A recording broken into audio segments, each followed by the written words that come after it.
Hello, and thank you for sitting and listening to 17 minutes of Sirenscape. I'm sure they appreciate it, and we do too. My name's Logan. I'm a dungeon master. Yeah, that's kind of it. And with me today are 4 players who are going to get into the extension of some wacky landlording real estate debauchery that we had yesterday, actually, that involved spaceships, time travel, an inappropriately placed rib bone, tags. Was there anything else that stood out specifically? Oh, contractors and a whistling lisp. So, bulging muscles. Bulging muscles. With me today, I have my wife, Annabelle Martin. Who are you? What do you do? What do you play? I'm 2 for 2 chewing when you asked me that question. I'm Annabelle. I play Orandi Wheel. She is a Soul Knife rogue with 1 level and Hexblade warlock, and she successfully killed somebody without raising any alarms for the first time. I'm 1 for 2, 50%. It's only legal if we get caught. It should also be noted that my wife is the only person not presently logged in to Tabletop Simulator. She's also an image. I'm a little bit busy. I married an image. Also, in addition to the image of Orandi Wheel, we have Brian Roberts! What do you do? What do you hurry? Blah, blah, blah, blah. Yeah, my name's Brian. I play Jaxudgam Flintbelt, who is a pure druid. He does mess people up and things up, and now is in the pursuit of love, in the attempt to have a half-hag baby. Wow, trickle, wow, wow. Quarter hag baby. Yeah, you're right, technically. Watching that debauchery go down with the silent, judgy eyebrow, we have Jordan Robinson. Who are you? What do you do? What do you play? Hello, I'm Jordan Robinson. I play Zafari Citadel, a wood elf, monk cleric monk, however you want to put that. And I punch things, I think about things, I sometimes heal things, and that's about it. Punch things while thinking about things. Think about healing things you punch. Yeah, there you go. Did they deserve this? Which is funny, thinking about healing things that you've punched is, I feel like, the most Zelifarius sentence. Like... I'm sorry! Lastly, but definitely not leastly, and usually firstly, we have Daniel Sanders. Who are you? What do you do? And who do you play?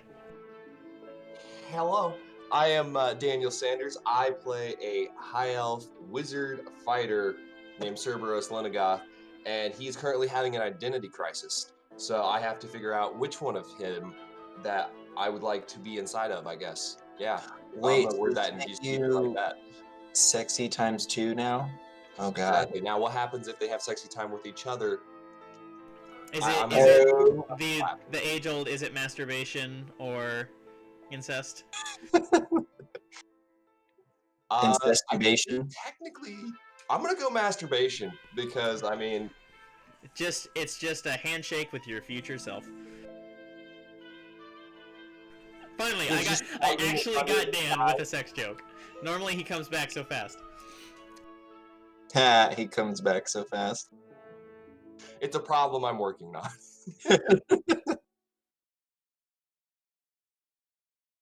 So,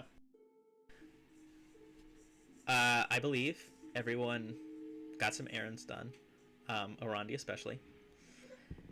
And you all met back at the tavern, I think was your plan. So you have all reconvened in the illustrious, ornately decorated shithole that is Muckhill Manor.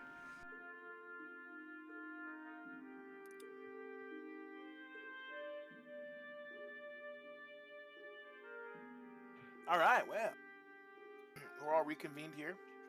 Alright, well, I've got everything that I need, so I'm all set to go, if you all are. I will need to make a stop at a particular part of the sewers before we head out, but aside from that, I'm all set to go. What time of day is it at this point? I was just about to be like, quick question. What time is it? Well, it was 6:30, 7 o'clock when you all left for your errands yesterday. Probably nighttime now.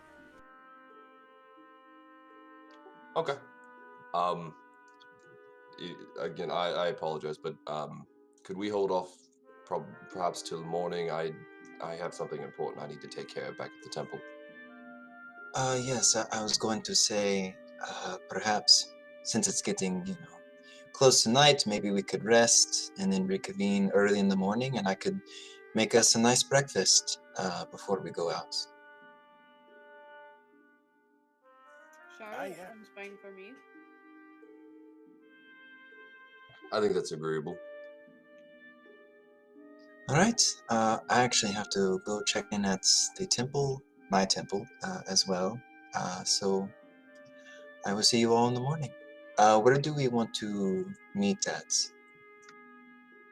I would assume probably just here is the easiest. All right. That's doable.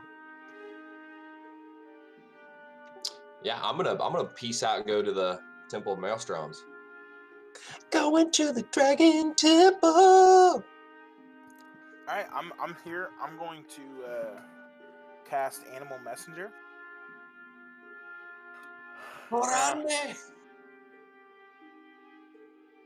Okay. And I'm gonna do a bird this time, Okay. and I'm going to send it off to Cricket.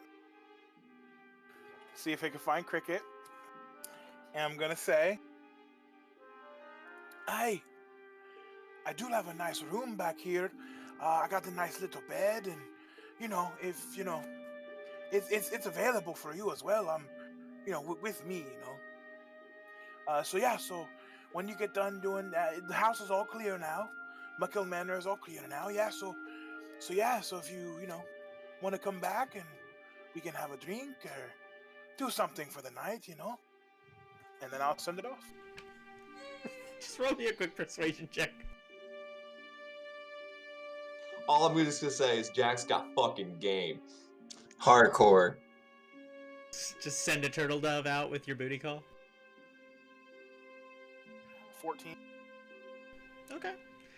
Would sound like it's a smash.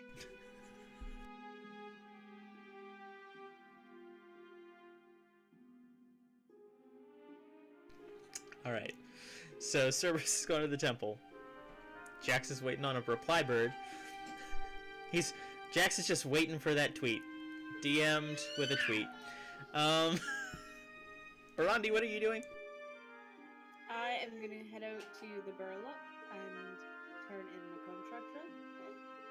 Okay, and Zelfarius, what are you doing?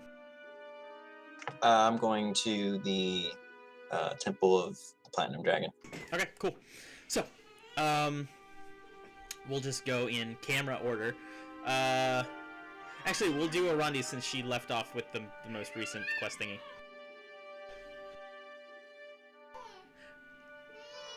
Do you want to do you, or do you want to wait till he calms down? Yeah, let's do me last, and I'll take care of him. I'll do you at the opportune time when the baby's not screaming. So, then we will do Dan first in camera order. So, you make your way through town. Are you guys laughing at her? It's great. I love it. I didn't realize you guys could hear her. So yeah, no, You make your way across town to the Haven Ward, and come to the external wall of the Fortress of Maelstroms. This large, sort of obelisk-like temple with this heavy, thick surrounding wall that was previously in past sieges used as kind of the last bastion. It is technically more heavily defended and fortified than the Mirepoix estate, which is the local castle, and many of the concentric walls. It is where there is a vault underground for various artifacts in the Platinum Temple. There is a vault underground for people at the Fortress of Maelstroms. Think of it as like that back cave thing in Helm's Deep. It's a lot like that. But yeah, so you make it, and I can't tell you where you are, so I am just gonna let you run this, because it's you versus you. All right. I had to think about this for a little bit, so I'm gonna walk in. I do want to ask one question though. So, polymorph says it only for an hour. Are we just gonna just because of Aroka's cast it, or it's gonna last longer? Well, the insinuation there, which probably both Cerberoses realize now at this point, is if you have lived peacefully for 100 years as a 12-year-old boy, this is not polymorph. It is a polymorph spell. It is not polymorph. Yeah. Okay. That actually makes this easier. I'm gonna go find I assume I told myself to go off into a little corner and wait for me there. So I'm gonna go find my 12-year-old self. Okay. And for convenience, we will just refer henceforth to the two individuals formerly known as Cerberus as now Cerberus and Polly. All right, so I'm gonna go find Polly. Okay. Small enough to fit in my pocket. Polly C. Anyway, Polly C. And once I do find him, I'm gonna save everybody the trying to roleplay with myself, because I don't want to do that. It's gonna take a couple hours because there's gonna be some deliberation between the two. A lot of swapping stories, a lot of getting to know oneself. And do you want me to just tell you the outcome? Yeah, sure. Okay. They go behind this building in the corner, like I said. A man and a boy. And only the boy will come out. Okay. All right. Out of curiosity, you have duplicates of all of your gear. So you have 2 spellbooks. You have 2 sets of Maelstrom armor. You have 2 staves. You have double of everything, technically speaking. You have glitched the game. Are you leaving that? Are you leaving the? What are you doing with the body? Like, there are many questions. All right, so what I'm doing is I'm gonna make sure I have my updated spellbook on myself. I will take my arcane focus off my older self. Okay. I will take that. I'm going to leave everything else, and this might bite me in the ass. I'm not even going to attempt to hide the body. Okay. I think it's about time for Jax to start studying some magic. I think. All right. Okay. Sure. So, henceforth, Polly shall now remain Cerberus. Out of curiosity, just so I know, do I need to update your mini to a shorter one? No, what I was gonna do, after this, I was actually gonna go talk to Arokas. Okay. Yeah, so that's taken care of. You're now a singular unit. I need you to roll me a percentile die, just because information was shared.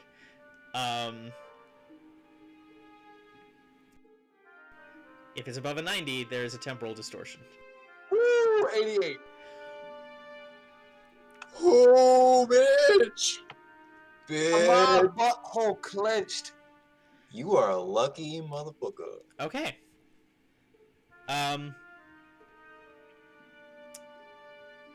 Yeah, so because of that, at some point during your conversation, there were visible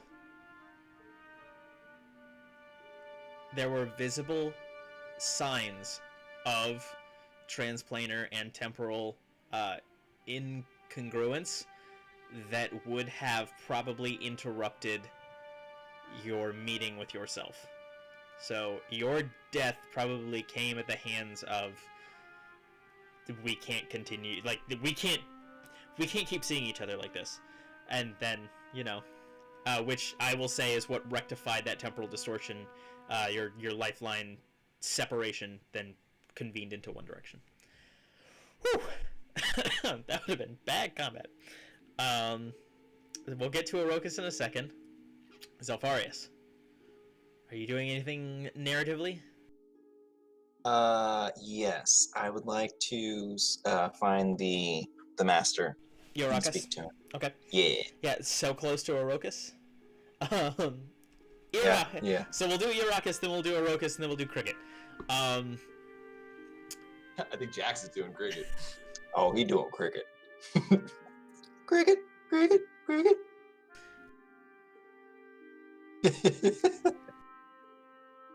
Okay, so,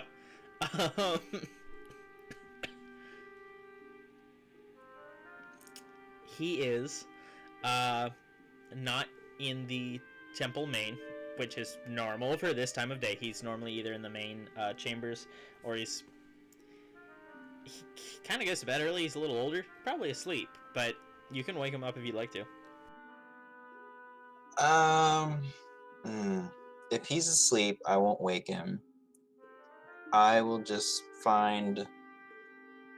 Is the main hall where the feet of the statue, is that like empty? Are there people in there, or could I just be like me and the statue? It's empty presently. All right, I will just go in there and I will meditate for, because it's what, like probably 7-ish now, 8. Somewhere about there, yeah. Yeah, I'll just meditate for like a good 3.5 hours and just try and commune with the dragon and any like spirits present. Just ask for guidance. Try and like make sense of everything that we've, just kind of let the natural energies flow and see if anything comes out of it. Okay. Yeah. Go ahead and make me a religion check.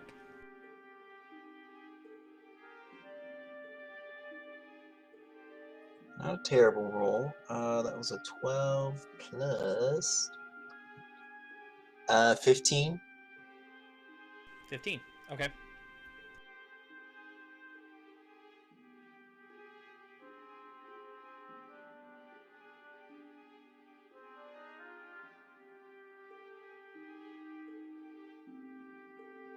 All right. So, there is a period of silence because it's meditation. Yeah. Before you begin to feel kind of a dull thrum. And as there is a sort of self-extension towards the statue, your vision, it doesn't blur, it like colors begin to meld slightly, and there's this sort of cascading warmth. During this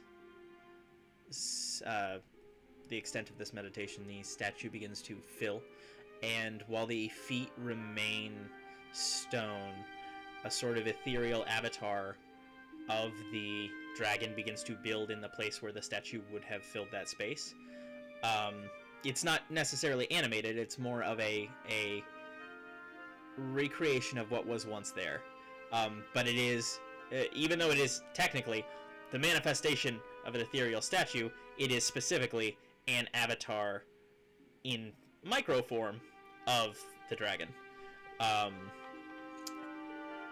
That dull thrum, that sort of vibrating rhythmic pulse in the back of your head continues until you notice it's at some point has transitioned from just a regular rhythmic kind of humming to what is almost the sense of heavy, deep, long, resonant breath. And then you notice an issue. You've communed before, but not like you've communed. This is a minor commune. You wouldn't obviously have dialogue with this as much as just a connection, short of a commune spell. Pardon me, but there is something amiss. The avatar, the manifestation, looks familiar, looks typical, correct. But the thrum, as it separates into that breath that you've heard before, the sort of warmth and not suffocating, but slightly overwhelming presence of this deity, that has always separated from the thrum and morphed into it. The thrum doesn't normally continue. But in this instance of meditation, it has. It is. Almost like a rattling at the base of your skull, like as if something vibrating and heavy was pressed at the back of your skull, generating like a headache from the back to the center of your forehead. And the longer that you continue to stay in this meditative state and perform essentially a minor communion with this deity, the longer and more painful this vibration becomes. You're not sure. You've never experienced what this is, but this is uncomfortable and new. Now I probably would go. Yeah, I'd go wake him up. Okay. He's relatively groggy. The headache, the pain does not subside when you end the meditation.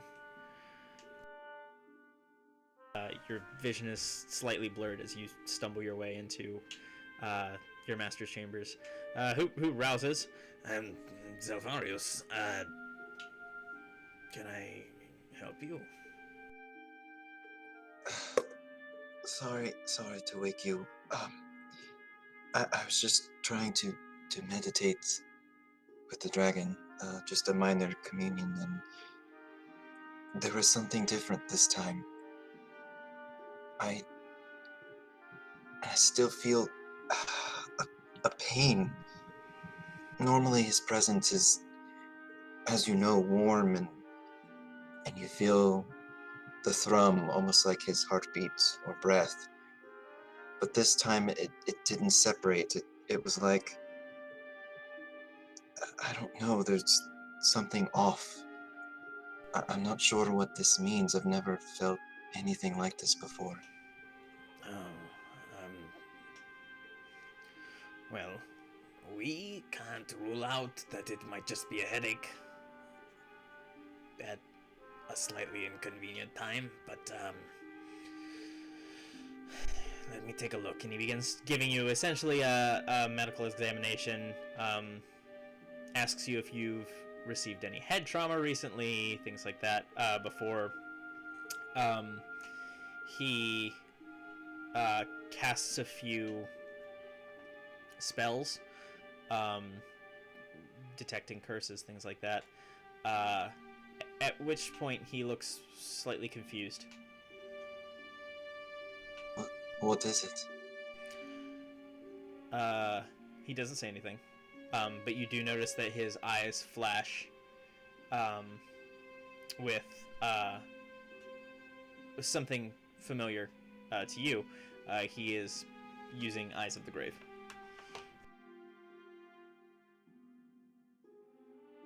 At which point his visage becomes more concerned. I was waiting for you to do this.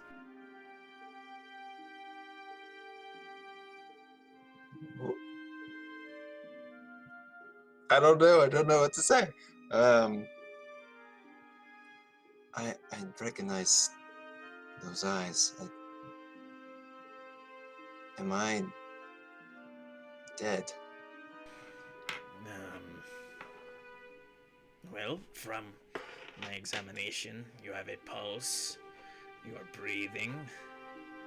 Have you felt hungry? Yeah, I mean, I ate earlier.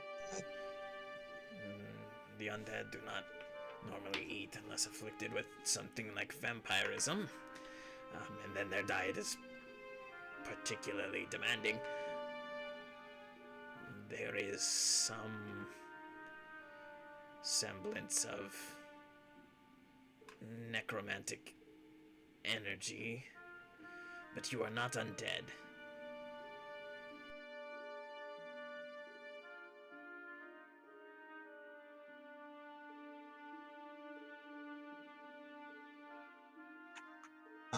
Do you think there's a way to cleanse this?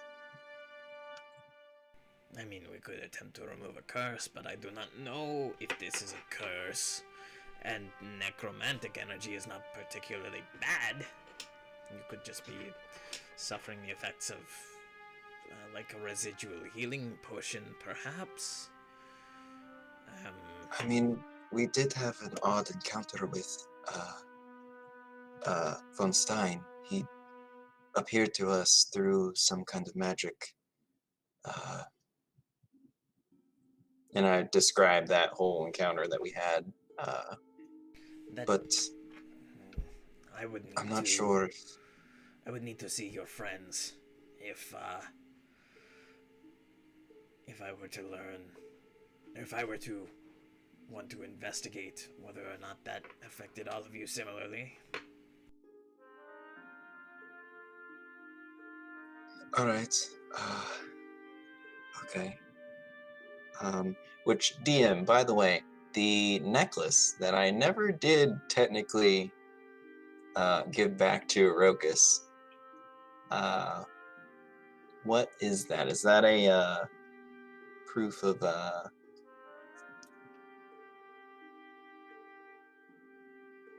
because I was looking that up the other day.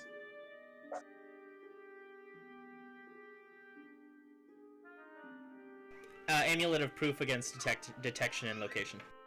Yeah, that's what I thought. Okay, cool. I kind of just like clasped my chest for a second. Okay. Well, we had plans to go to the sewers tomorrow to figure out if something under there is causing trouble. Perhaps I could have them stop by at some point. That would be for the best, I believe. I wouldn't be too concerned, but you should probably rest. Do I believe him, by the way?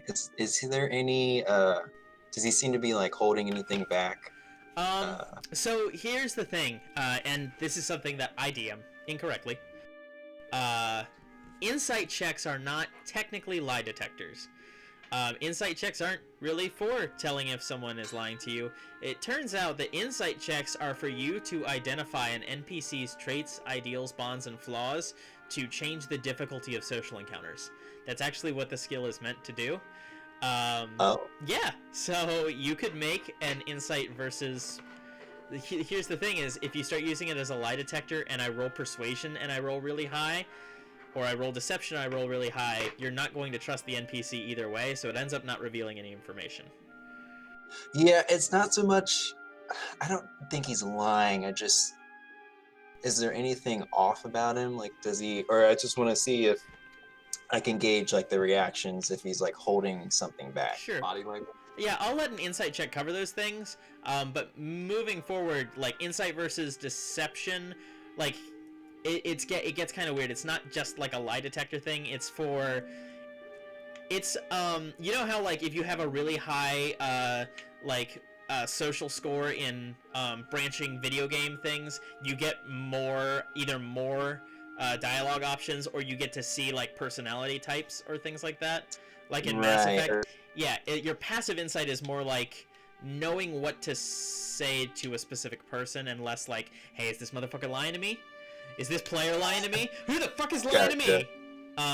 Which insight still covers that, but it's not its main use technically. Okay. But go ahead and make an insight check for this. It's just in the future, if I roll high on deception, and you as a player you know not to believe the character, or I roll high on persuasion, which means that he's telling the truth, but you believe him, you're still not going to trust him as a player, like, because I'm not going to tell you if I'm rolling deception or persuasion. Right. That is a dirty 20. Okay.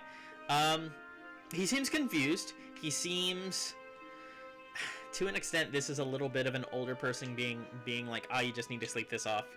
There is some concern, but there isn't enough information. He doesn't have enough information to hide information from you, essentially. Like, he doesn't know what's going on with you. Okay.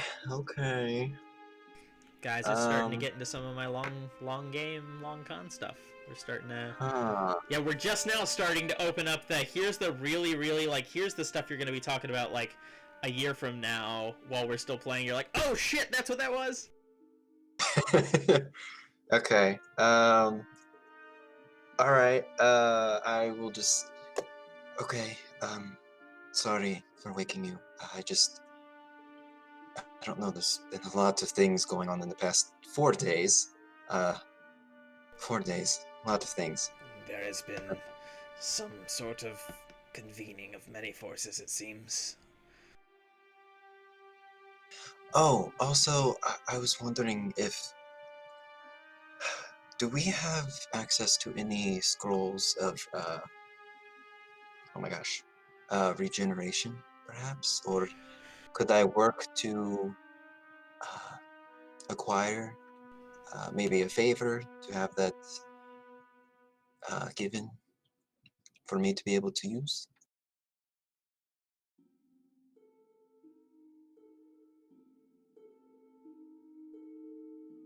There's a friend that I recently made, and through some kind of accident had an injury, and while I don't have the skills to help them out now, I would like to see if I can fix that. We have scrolls, but something as powerful as that, they are very rare.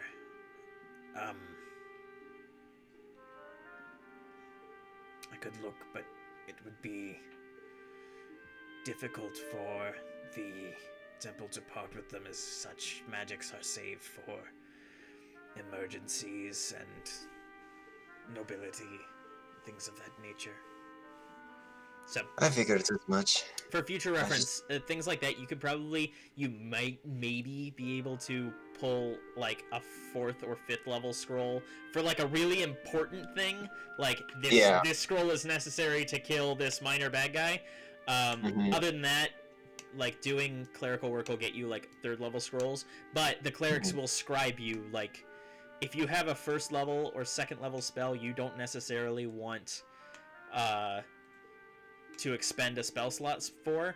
If you spend a work day, as in the first 8 hours of your day, using your current spell slots to essentially heal locals, kind of like an infirmary, You won't have any spell slots for the remainder of the day, but I will give you up to a 3rd level spell scroll if you would like to do that. Ooh, I would definitely be interested in that. Okay. And And I figured. you can do that like I would say like 2 or 3 times a week. So you can't just be like, Okay. I'm gonna spend the next 3 weeks getting 15 spell scrolls. Right. No, I wouldn't have used it. Yeah. I figured it was a long shot, but why not try? Yeah, but Okay. just so that you know, there are things that you can do. I also, while we're on the subject, I'm gonna go ahead and tell you guys some information because a couple of you have some group patrons, and I'm also gonna turn off my push to talk for just a hot second because there's a lot of content to go through that we're adding to our game.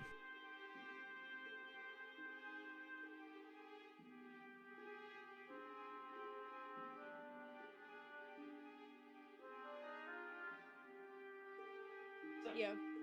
you guys.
I'd like to hear him too.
Opposing.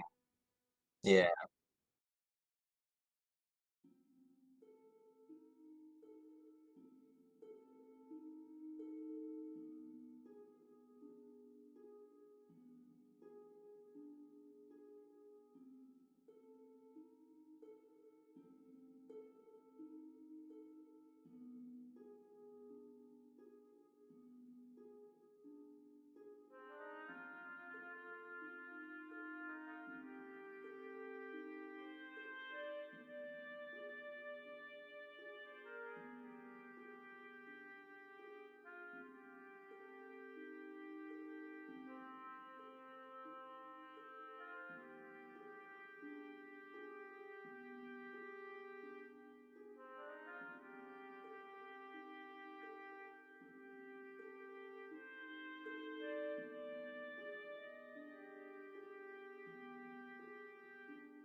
Wait, opposing faction? What does that mean? Like, I mean, I know what that means, but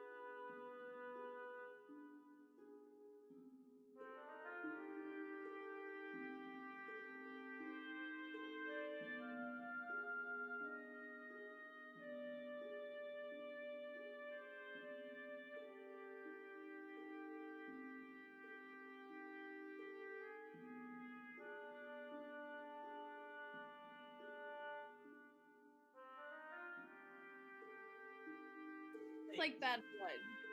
Yeah. They always show up to the job stoned. Ah.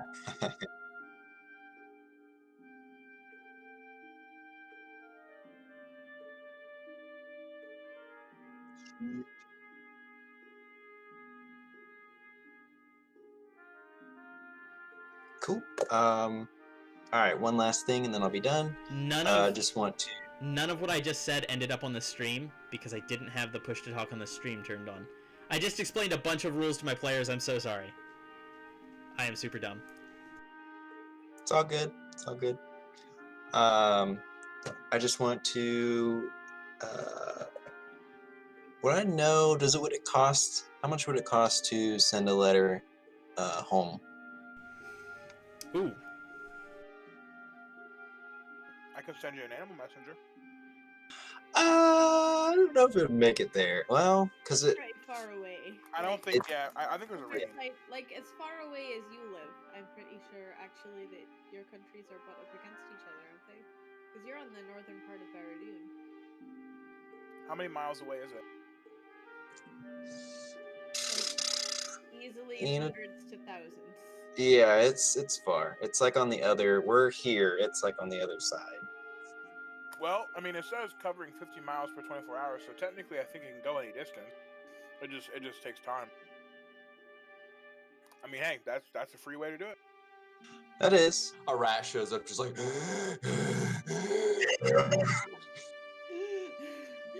Mom and Dad. Yeah. Then Just like, passes. off I go. Just. Yeah, you don't have to do that. That was an option. Yeah, no, that's a good option. Good option. Better yet, just Jax's Jax's voice being like, "Hi, Mom and Dad. How are you doing? I think. Oh, I'm doing well. I'm doing well over at the temple." And then it's just... So, essentially, the temples. So the temple in Zealous can send a would send to the temple in Portianros, which would then send to the temple in Sarmor, which would then send to the temple in Lil Haland in Enodel. But the way that works is your letter is given. It's 3 copper pieces, and then once they have enough letters, essentially, once they have the same number of letters as they do mileage to get to Portianros, then it's sent. So, because a coach if you wanted to hire a wagon to take you to a different town, that's 3 copper pieces per mile. So it kind of works the same way. Like, once they have like a couple hundred letters, they put it in a sack and they send it to the next town, and then the next town and so forth. Okay. Would I know roughly if it's close, or if that's already happened, or If what was 'cause if close? it's is it close? Are there like enough letters? Would it be worth writing one, or did that already happen already? Is there a way for me to Well, find that out? that's more my explanation. We're assuming that, like, I would just figure Cool. out the time it takes and the time it takes to get back. Gotcha. So Okay. I have distance calculators for Mirrodil. I believe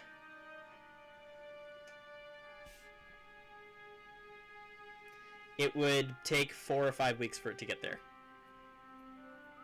Because Okay. from Enodel to Zealous is like... so Oshan Province, the province that you guys are in, is like 2 Georgias. So from Enodel to Zealous is not quite from... Because the whole country of Mirrodil is the size of Florida to New York. So that's like from Florida to like Ohio-ish on foot. So yeah, about 4 weeks there, 4 weeks back. Yeah, I'll just write a quick letter. Just kind of checking in, ask how they're doing, how the temple's doing there, how the family is. Kind of give overview of kind of what's happened, but like no details. That way, if somehow it gets under the wrong hands, nobody knows like, oh, this happened, but just enough to... Yeah, if you want to, after the session, if you want to DM me what that letter says, that would be super convenient. Yeah, I'll do that. Okay. Cool. That's it. All right.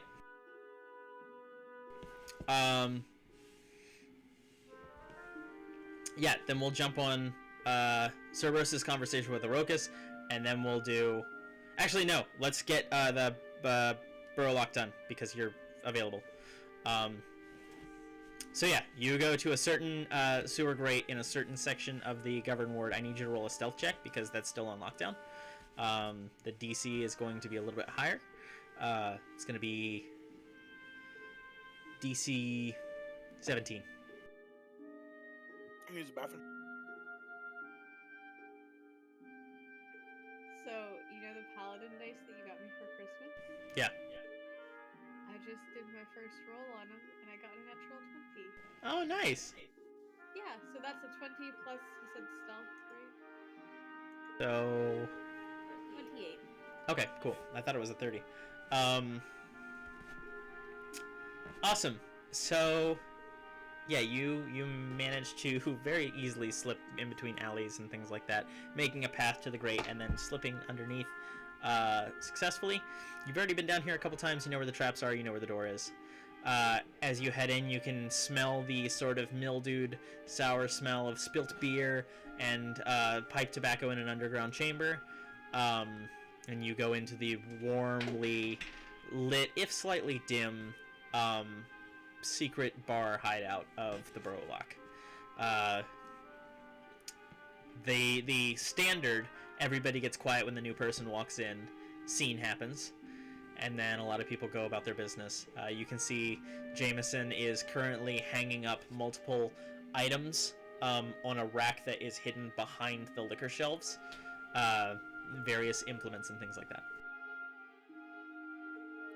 And just to confirm, do I know if Jameson is the right person to go to turn in their contract? Jameson normally handles everything as the guild leader. Got you. Alright, so I will go up to the bar and I'll just kind of wait for him to have the time for me. Okay.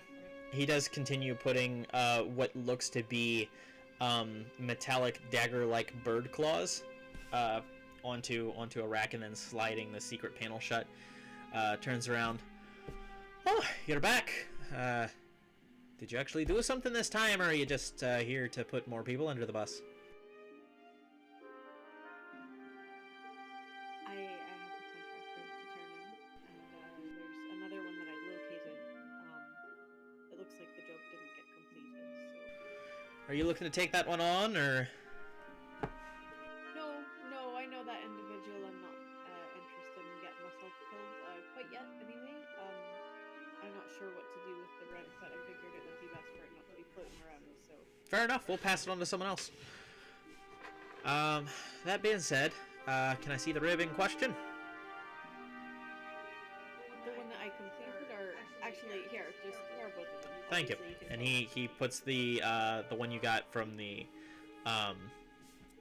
were-rat underneath. Looks at the thieves' can on this one.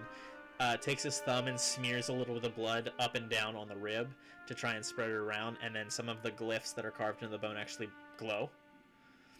And then silver coins begin to spill down onto the countertop. He very quickly grabs a bag. He's like, "This was a bit of a big one." Begins to hold it underneath, and it begins filling up. So, did anybody see you? No. All right. Out of curiosity, who was it? You can't read the rib. You don't know. It's not my business. If you don't want to tell me, that's fine. I'm not gonna pry. I'm just curious if you're down for a bit of conversation. Oh, it was, Philomena Dupree. Oh, Yeah, interesting though, because she's been peddling those, Chuaran artifacts, so... well, it's a shame to see a client go, but she's kind of a right bitch, so I'm not really that worried about it. For sure, I'm not sure many people will be missing her, so... Oh, she was well liked in her circles and her community, so I'm sure that that'll be a big deal pretty soon. Plus, she was a member of a seat of council, so that'll need to be filled. There'll be a whole filibuster about that.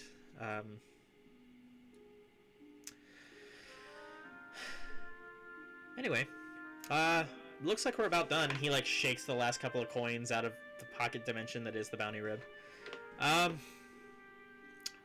He digs a handful out from the sack that you've been given and puts it aside.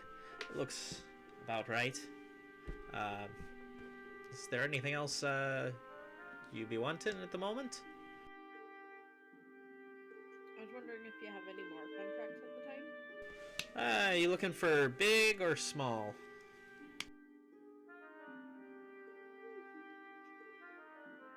Maybe something around what I've already completed.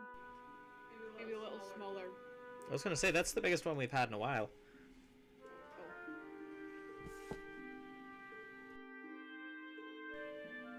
So, smaller? Medium? Medium. Yeah, let's go with medium. Alright. I suppose. Medium risk, medium reward. We got a couple of hits on some guards that have been roughing up some of the locals outside the wall. Came to us looking for a little bit of help. That's dicey. You don't necessarily want to fuck around with guards too awful much. We got one for looks to be a potion shop owner. We've got one that's little ways outside of town. It's some rival fuckmud somewhere looks to have killed somebody's brother or cousin or some whatnot. Some sort of revenge plot story. Fucking nobody. But apparently he's got a reputation for being kind of violent, and he's taken out a couple of our members, so I wouldn't be too mad if he disappeared either. And then... yeah, that's about it we have for the higher risk, higher reward. And how much am I looking at receiving from these, do you know? For the guards, it looks like a couple of people have banded together some money, so there's about 500 gold for that one. The one way out of town's actually the best paying one, but it's probably the riskiest. He's got his own men and things like that, so slipping in and slipping out might be a little bit hard unless you got some friends, which we hope you don't have, because you're not supposed to have any friends or tell anybody that you're down here or going anywhere. But that one pays about 1,000 gold. And then the spell shop owner says reward may vary, so there might be some things. I think you have to get in contact with an actual individual for that one. So there might be some kind of liaison, or it might be the quest giver itself. In which case, the Burlock does anticipate and expect that you return at least 10% of your earnings / stolen goods back, you know, to keep the blood well. And to keep your fucking mouth shut, which you seem to be particularly bad at. Unfortunately, well, I guess fortunately, I'm getting a little bit better at it. I sorted out in my element here on this plane, so... Anywho, do you know approximately how many guards we're looking at? Would be the eastmost gatehouse, somewhere around either Harmstead or Gallertree. I don't know the guards in particular. It looks to be a whole shift of them, so that'd be about 8 to 10, I think. I really like that Jameson just turned into that guy from Letterkenny.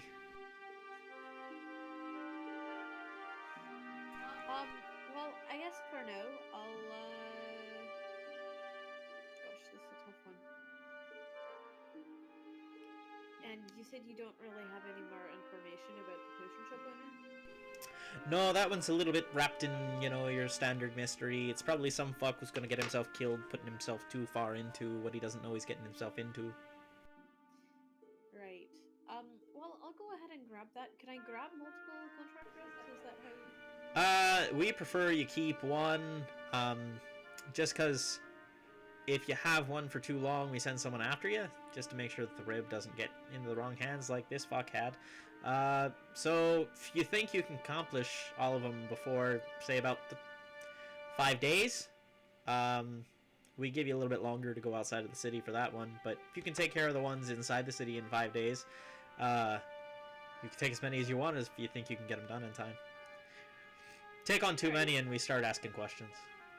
That's understandable. Well, I'll go ahead and take the potion shop one for now. As far as rewards go, say that I receive like a single item or something. How would I be able to give any part of that back to the guild? We might evaluate it at some gold and then pay you the gold for the item, or we might not be interested in the item and you can fucking have it. Okay, interesting. Well, yeah, I'll take that. And do you have anything for sale here? It looks like is it like something in the back there. You looking for something in specific? I'm looking for just like a different kind of weapon, maybe a dagger or a short sword or something. We got short swords easy. Do you have any dirks, maybe? Dirk. A dirk, yes. That's just a dagger. Well, it's a long dagger. It's a type of dagger. Yeah, but the DM says it's just a fucking dagger, so what's the point in specifying? Dagger, you could have as many fucking different kinds of daggers as you want. You want a stiletto? Dagger. Dirk? Dagger. Bowie knife? Dagger. Possibly a short sword. Right. Do you have any... This might be an odd request, but do you have any that kind of have any, maybe turning off your push to talk for one. Sorry, the echo is really getting me. Maybe you should talk quieter. You don't have push to talk turned. Oh yes, you do. So do you have any weapons that maybe have come to you after having been involved in crimes? That's all of them. Like any recognizable ones, not just like, oh, this is one of the 70 dagger. We don't You know. identify them. We got some that are nice and some that are not. What do you want? I want something funky looking, I suppose. Maybe with a particular kind of stab wound to it. Sure. Well, we got plenty of fancy daggers, but they'll cost more because they're fancy. Sure, that's fine. I've got money to spend. All right. Fancy dagger with some weird writing on it. Be about 3 gold pieces.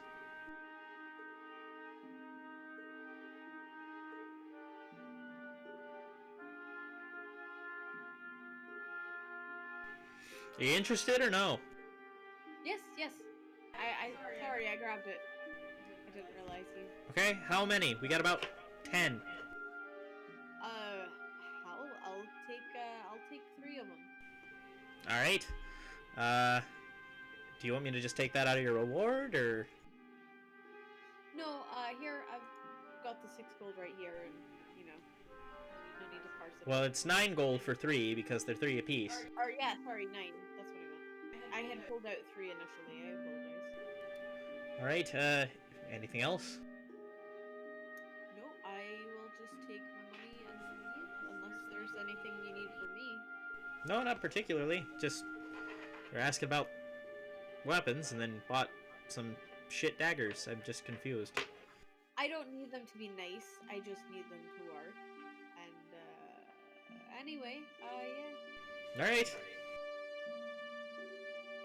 Well, good day to you.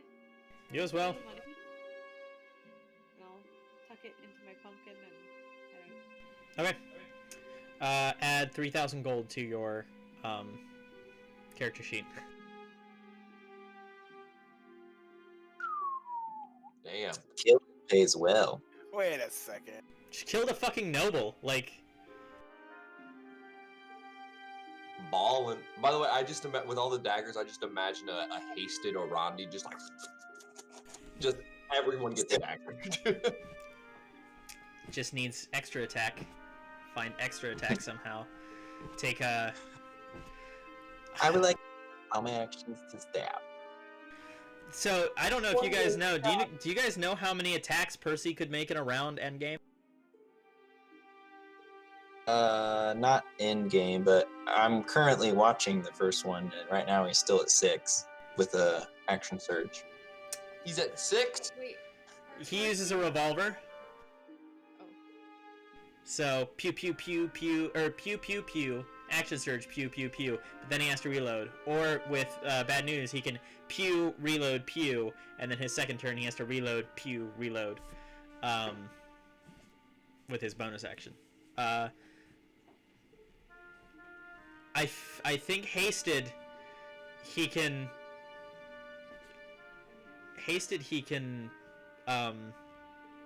shoot 9 times, but he has to use his bonus action to reload. Holy shit, yeah. Yeah. Damn. Nutty. Yeah, Percy is the highest damage dealer over, like, way over Grog. Like, Percy is. This is crit roll. Yeah. Yeah, their My first game. revolver that's also a machine gun. So yeah. So we took care of Orandi. Jax. At some point, who goes back to Muckhill Manor after their various things? I do. Okay, Orandi does. I'll go back. Okay, so at some point, you guys are just sleeping on floors? This place isn't exactly well furnished. Well, everybody else or me? Everybody else, not you. I assume you just clean up, wait around, set up some barrels, take your Alumba juice back down to the first floor. The last session, what I wanted to do was find a mattress. I was wanting, like, you know, Okay. remember I said clean up the room, find a mattress. Like that's what I wanted to do last session. Was like actually get it furnished, like that one room, the one room, you know, not like all the other stuff, but just the one room.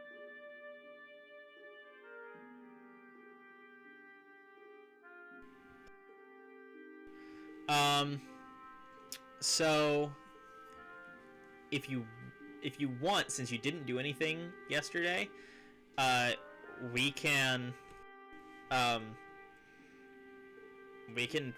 have the Carpenters Guild fix up a room if you want, like a full bedroom. Yeah, that's fine. Is that like I'm guessing that's extra, right? Yeah, it would. So you paid to have I believe the main tavern restored. So this would be the first room renovation. But they have the time, and you didn't do anything for most of your day. You got a price for me? Pulling it up now.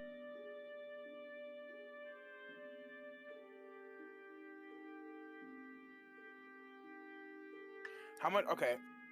So I assume there's like different levels, right? Is it possible to do like multiple rooms? But okay, 2 rooms, but like lesser quality, like just sleepable, not like master bedroom or anything. Sure. So there's a basic bedroom, a fancy bedroom, a luxury bedroom, a basic bedroom suite, a fancy bedroom suite, and a luxury bedroom suite. What's the difference between suite and regular? I believe suites.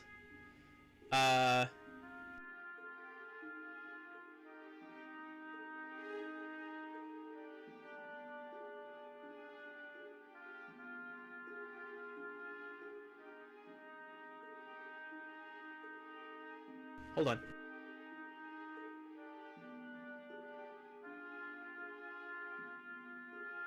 Going to the books. I'm trying to get 2 rooms here because I don't want you guys to be sleeping in the same room if you guys decide to sleep there, which I that was my original goal, but yeah, obviously you don't have to. But I don't want you sleeping in the same room if I'm going to be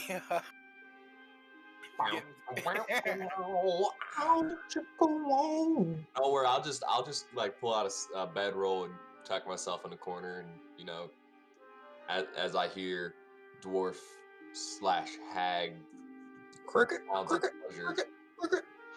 Is that what the sound she makes when we're streaming, so I have to censor myself, but when the volcano erupts, it's just crickets chirping? I mean, one way to find out. One way to find out.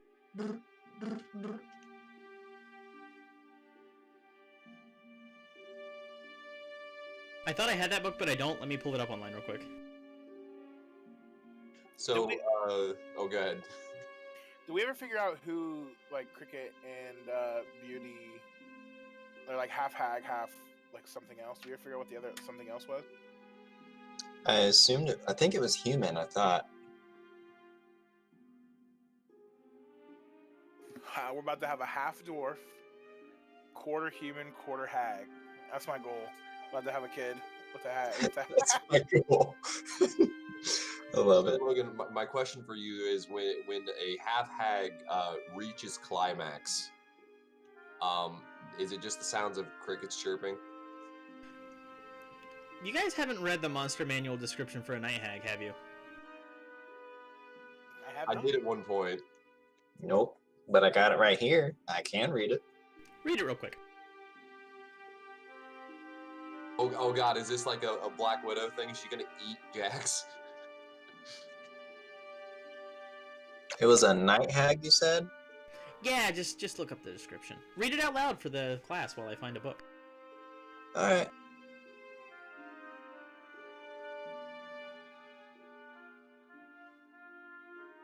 I feel like whatever it is, it's gonna make whatever jokes I was attempting really fucked up. Oh my God, this is bad. I have a feeling that I have a feeling she's changed shape right now. Because the hag magically polymorphs into a smaller, medium female humanoid. See, or back into her true form, which it looks fucked up.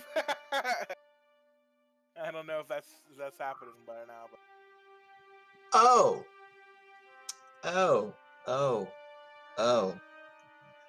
Okay, sly and subversive, night hags want to be the virtuous turn to villain. Obsession, kindness turned to hate, devotion to disregard, and generosity to selflessness. Night hags take perverse joy in corrupting mortals. They were once creatures of the Feywild, but their foulness saw them exiled into Hades long ago, where they degenerated into fiends. The night hags have long since spread across the lower planes. While a humanoid sleeps, a night hag can straddle one person ethereally and intrude upon its dreams. Any creature with true sight can see them. They fill their victim's head with doubts and fears in the hope of tricking it into performing evil acts in the waking world. The hag continues her nightly visitations until the victim finally expires in its sleep. If the hag has driven their victim to commit evil deeds, she traps its corrupted soul in her soul bag for transport to Hades. How much is that nut worth? Hey, all I'm saying is I'm more aroused now. I'm not saying that she is part night hag, but you don't know, and it might be rude to ask. See, the thing is, if she is part night hag, she's only part night hag, so perhaps she doesn't have as many abilities. I also have some Iron Bands of Binding if you're into kinky stuff.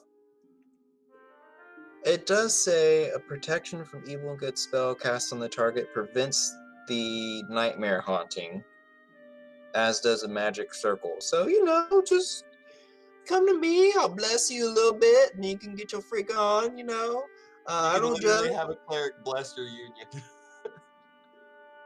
Hey, I can marry people. That's actually a spell. And let's see, the blah, blah, blah, blah, blah. Oh, shit.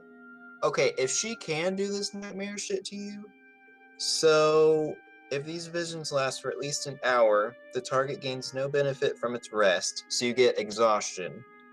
And then your hit point maximum is reduced by a d10.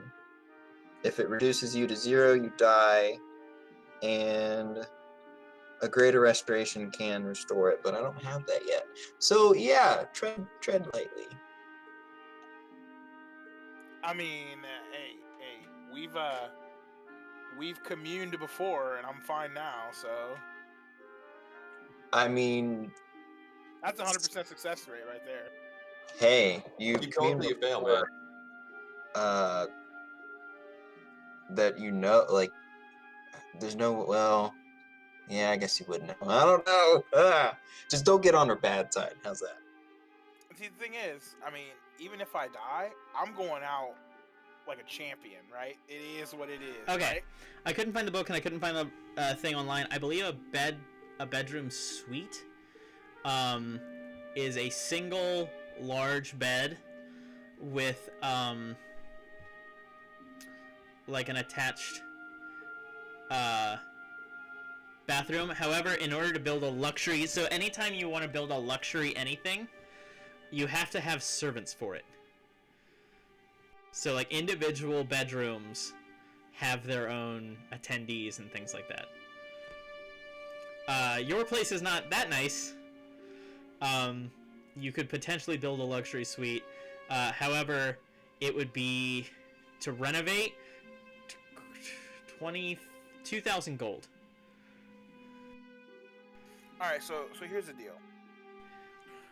I am going to just clean it up with a broom and buy a couple beds or like mattresses, like something easy. Okay. It's about 35 gold to make a basic bedroom with 2 beds in it. Perfect. I'll do that. I'll do 2 of those. Two times that. Okay, cool. It'll take the Carpenter's Guild, like, we'll say that while you were cleaning up for the remainder of the day, like, that took them the most, like, a majority of the day, but they're livable, and it'll take, like, 2 days for them to finish them. And I will get you that layout before next session. That's, how you said 25 or 35? 35 per room. Okay. Yeah, which is a lot of money. I mean,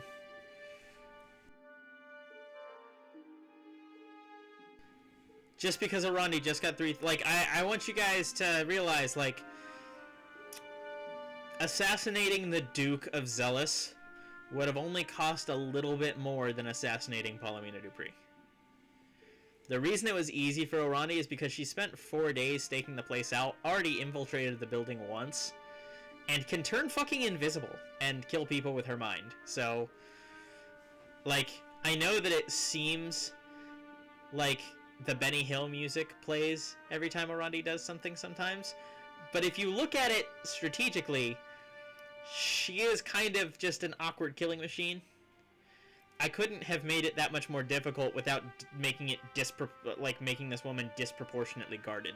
She has guards outside, but they can't see her, and she rolled almost impossible stealth. So, I don't want to undercut the fact that she technically did everything really well by having it seem really easy. It should be easy for someone who can turn invisible and kill people with their minds to turn invisible and kill someone who is just a person, who has never done any kind of hard work or picked up any kind of weapon. They should, even if she had an armor class of 15, which Orandi hit over. So, because yesterday I felt like, man, that was a lot of build up for just like, pew. But also, that should be how it works in real life, is like a lot of build up to make sure you do it right, to make sure you know where she's going and what she's doing, to know where the entry points are, and then pew. Yeah, an assassin's not gonna have a huge long battle that's drawn out. It's gonna be one shot KO. We're done here. Leave. Yeah, and that's the thing, is like, I've never done that for people before, where it's like, because I always feel kind of disappointed in video. I feel like I feel two ways about it. I hate in video games when you throw a dagger in like Assassin's Creed at some schmuck who's sitting behind a desk, and somehow he survives that, and then somehow all of his guards come out, and then somehow it takes multiple hits to kill him when he's a fat fuck and he's squishy and not wearing any armor.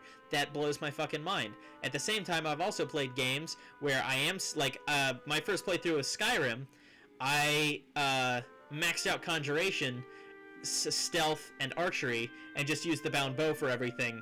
And so I would just drop motherfuckers left and right. I'm like, this game at some point got boring. Like, if I can two-shot dragons, not a whole lot of NPCs that are really gonna hold up to this. So I feel very weird about, because I'm like, this should have been a huge battle or a chase scene or something like that. It's like, nah, she technically spent 4 days staking this place out every night, knowing the shifts of the guards, knowing where and when and who to look for servants, and then fucking killed her. I know I'm rambling, but the thing about that is stealth archery is like super OP in Skyrim. Like it's like that times 15 from the sneak is just dumb. So like, if you really want to challenge, do melee and like play on harder difficulty, and you'll realize quickly that. But even then, you can get those gloves from the Dark Brotherhood, and daggers do 15 times, and then they double that. So you're now, if you have Daedric daggers, you're doing their damage times 30. Yeah, That's where mods come in, though, because you can mod it to make it more difficult. yeah. Well, that's the thing, is I didn't have a problem with it. It's just like, way before the game ended, I was like, this is why assassinating is a profession, is because at some point, as long as you know what you're doing, it's not that hard. I made the analogy the other day. I was like really, really tired. I'm like, we're all just a bunch of angry balloons. The whole human history is just angry balloons trying to pop each other with sticks, and then with pointy metal things, and then with tiny pointy metal things out of a cannon. Like, but really just angry balloons. And the game, the goal of the game is to get all the way through the game without being popped. Like, that's just us. And when you're a professional popper. But yeah, so this wasn't something we needed to talk about on stream. I just thought it was interesting that I had mixed feelings about Palomina Dupree's death, in that should I have made it harder, and I don't think I should have. But back to your thing. He also wasn't getting into, like, trying to sneak into a fortress either.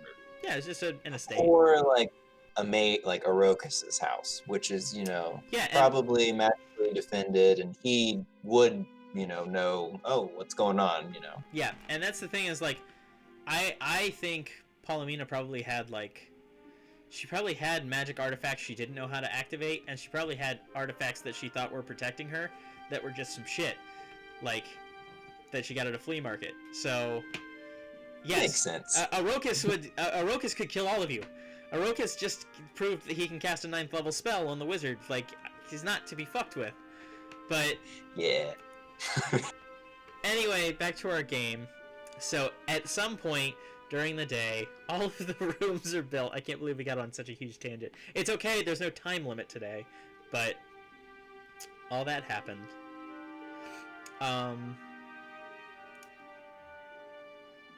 Jax, you wait up after everybody else finds their accommodations and bunks. And she doesn't show up. Fair enough. Yep. All right. Well, I'll go to bed then. Okay. About an hour later, you are woken up. And Cricket is standing over you. And you look over.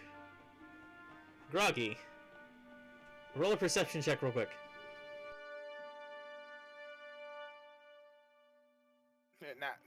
Dirty 20. Dirty 20. Okay.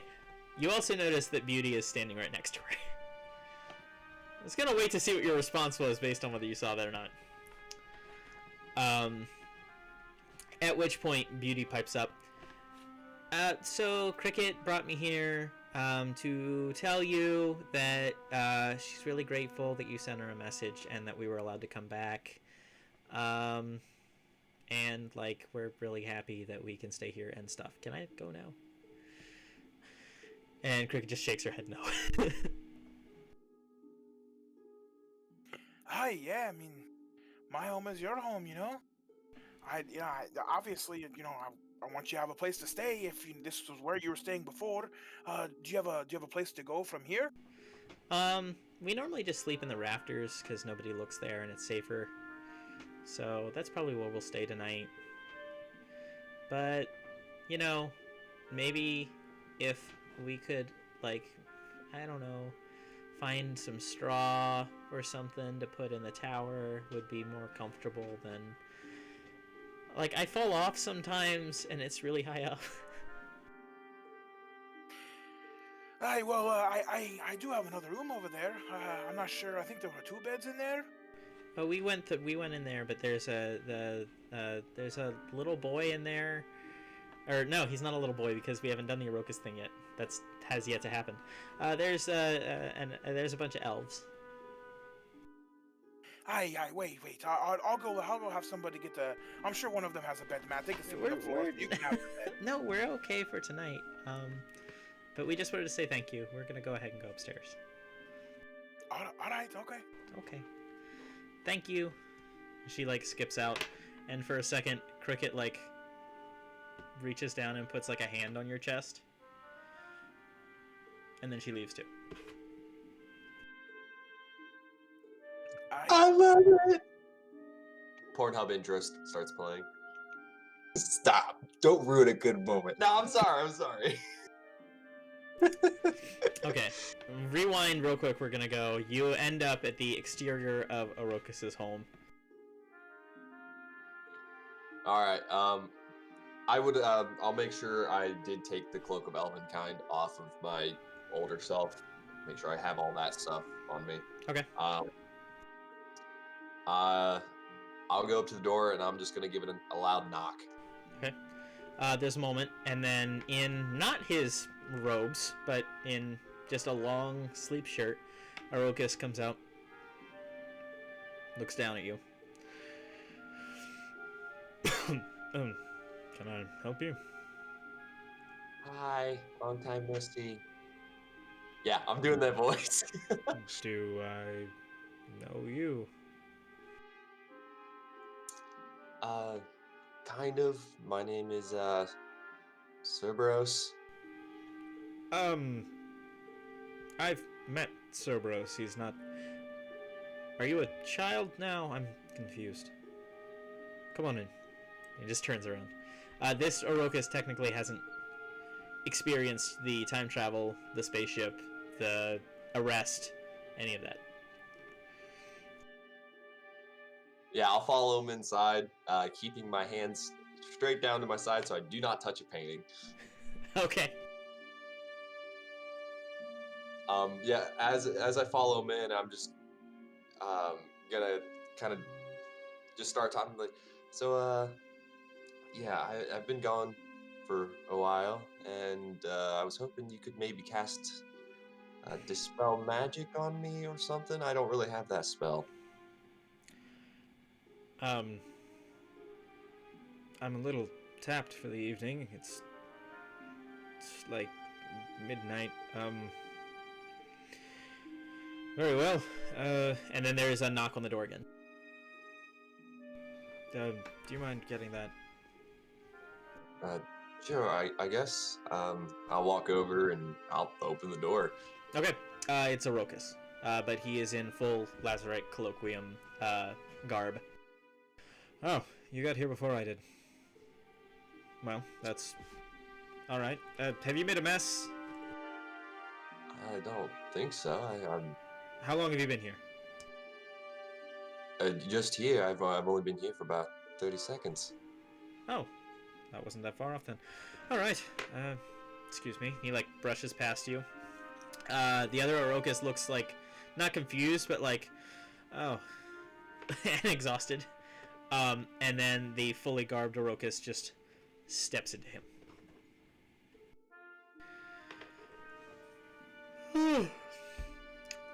Well, you're a little bit faster than I expected. He waves a hand and you revert back to full-size Cerberus. Yeah, you fill out the armor. Oh, thank you. That feels a lot better. So, how was the last century?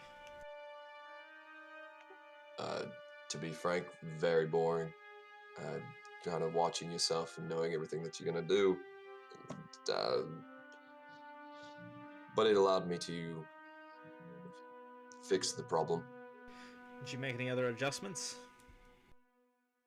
I did not. I wanted to make sure, as you warned, not to make any, well, the best I could, not make any anomalies. So, other than the one aspect that I changed, I kept it all the same.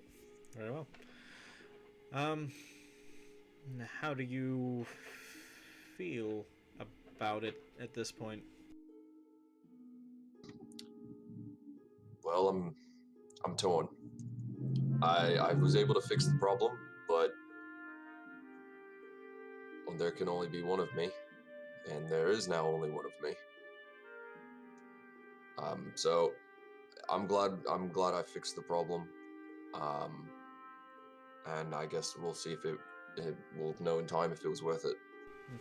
And I assume that the other one felt that's what he deserved? Well, I probably unwisely had a conversation with him, and we did come to that conclusion. But for very different reasons, I think. One of me had to pay for the crime. But this sounds coarse, but power,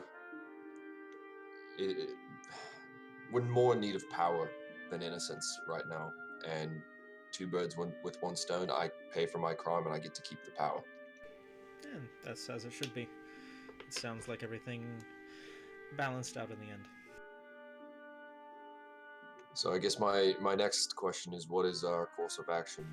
Oh, well, I believe tomorrow you're supposed to get a library card. That's what I was wondering, if I was to enroll tomorrow. However, there was actually, I should probably.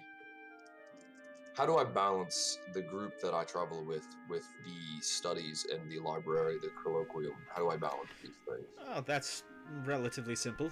Do things in the name of the colloquium at all times. The way you carry yourself at dinner is on behalf of the colloquium. In return, that power that you so aptly described, the power that you would in fact kill for, even if it were yourself, becomes available to you incrementally. So, garner respect at all times.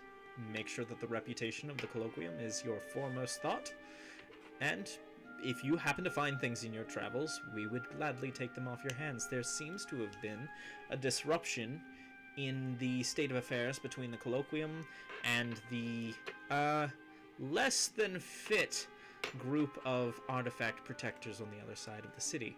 So we are quite interested in more acquisitions.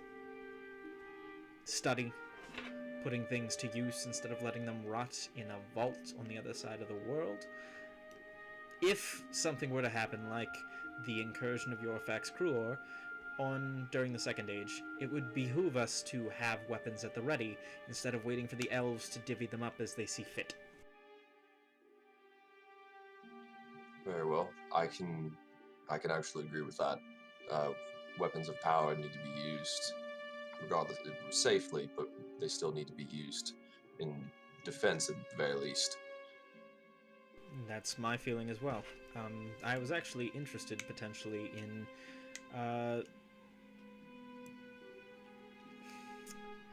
providing my candidacy for Palomina's replacement. Replacement? Yes, it appears she's found herself indisposed quite suddenly. Indisposed as in dead? It would appear so. It made the Zelen Current Evening Edition. That's interesting. Do they have any idea who did it? Not at present. I believe Captain Rowley had already been advised to start an investigation involving Palomina. That has been expounded upon, and the Guard have doubled down on their efforts. So hopefully we find out who did that soon. Things going to shit, apparently. So at this point, I enroll tomorrow, and then just go from there. I guess just do things as I do, just in a different name. And if you can take the time to take lessons, we have a host of professors that could provide useful. There is I believe, a specific. We're not on good terms, but there is a specifically respectable conjuration instructor here in the colloquium that I advise you to take lessons from. What's his name? Her name? Their name? I believe his name is Orion? I'm not sure. Alright. I started writing the name, and I got halfway. I was like, son of a bitch!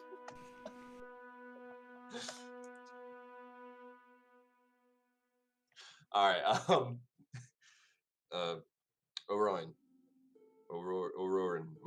It starts with an O. I'll go from there. Aurora, something like that. Aurora. Again, we're not on the best of terms. I don't think he likes me very much, but that's his loss. Very well. In that case, I can let you get to sleep, and tomorrow I guess I'll go see Mr. Roro. Yes. There are a number of other individuals you will probably run into or speak to. I wouldn't bother Oreo, with unless you have the time to enroll in a full course study. He's best left alone. He's a little rough around the edges. Very well. I would like to thank you for allowing me to fix my mistake. Certainly. I hope that I don't have to do it many more times, but the offer's there. It should be understood you owe me at this point, and I am taking a very personal interest in you. I believe there was something else I mentioned that we hadn't discussed yet. Come with me into the kitchen. He takes you aside. You go into the kitchen and it's dark. Not dark vision darkness. Magical darkness. You can still see him though. He waves his hand and the room begins to fill with this sort of ethereal imagery of caverns. And then as that cavernous expanse kind of extends out to the edges of the room, you begin to notice that there are familiar elements. There are certain structures that call to memory your time underneath the Downfall Chalice. It extends, and he begins to walk along, away from the structure and into the more natural cavern. It looks like at some point that structure ends. So, you're not specifically of a rank to know this information. This is something we've been withholding from you. However, as a future member and potentially future silver ranked adventurer, I have interest in sharing with you information that might be detrimental to your personal affairs. Very well. Detrimental personal affairs in what regard? I'm just curious if you happen to be able to identify this individual. And he continues to walk, and you can see as he does, there are guards frozen in place. This looks to be an illusory recreation of his time in the under the Downfall Chalice, in that system.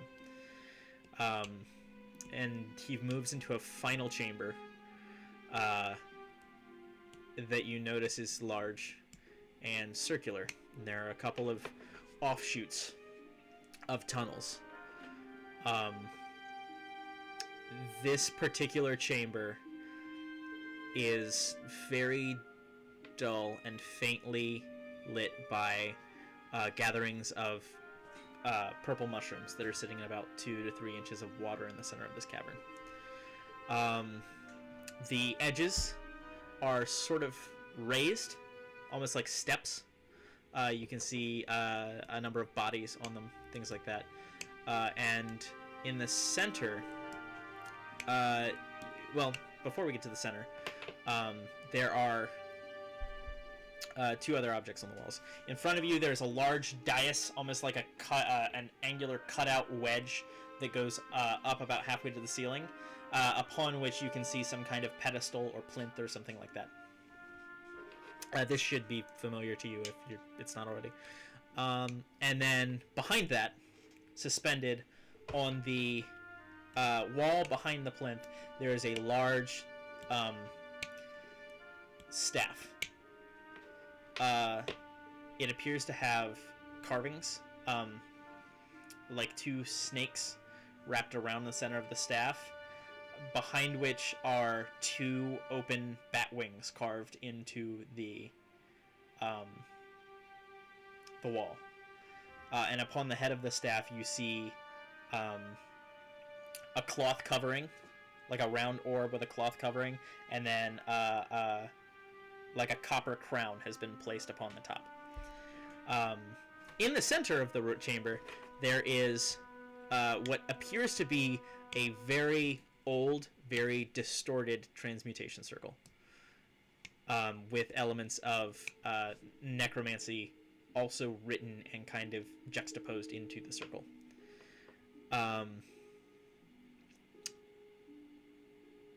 And dotting this circle, there are, again, elements of magical darkness.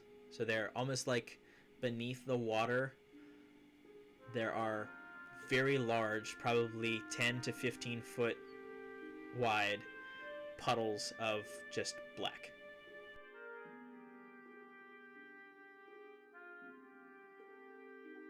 Well, I'm looking around, and I'll ask him, so what exactly am I looking at? Is this a recreation, or is it...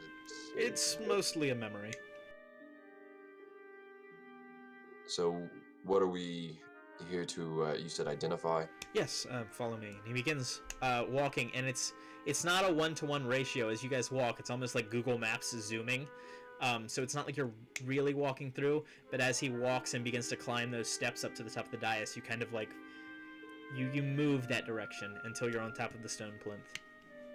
You turn around, you can see on the plinth there is like a small red cushion upon which you can see a marble.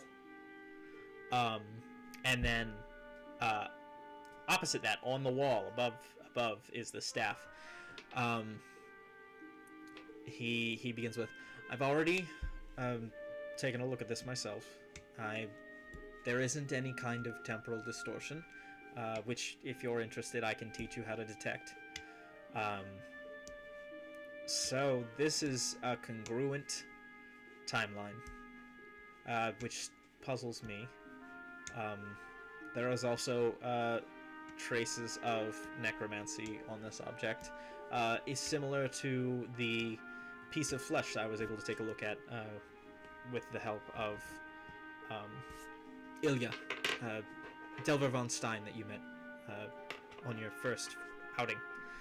But this is of particular concern to me, and he waves his hand, and the timeline moves forward. You can see it kind of fast forward a little bit. You see the copper crown is removed, and the fabric that's covering the top is pulled off, and sitting atop the staff, with the two snakes wound around and the large bat wings behind, you see the severed head of a mirror image to yourself.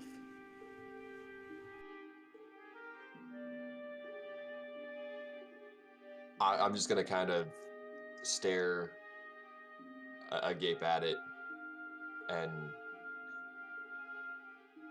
look up and just ask, and when did you see this?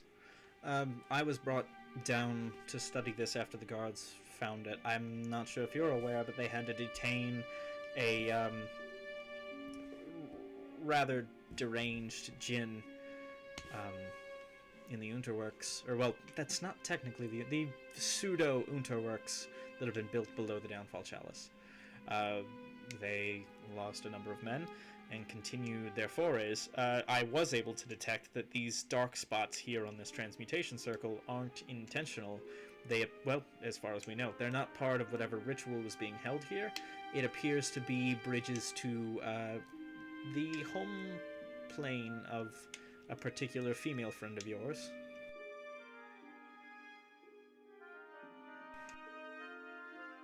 So this is not.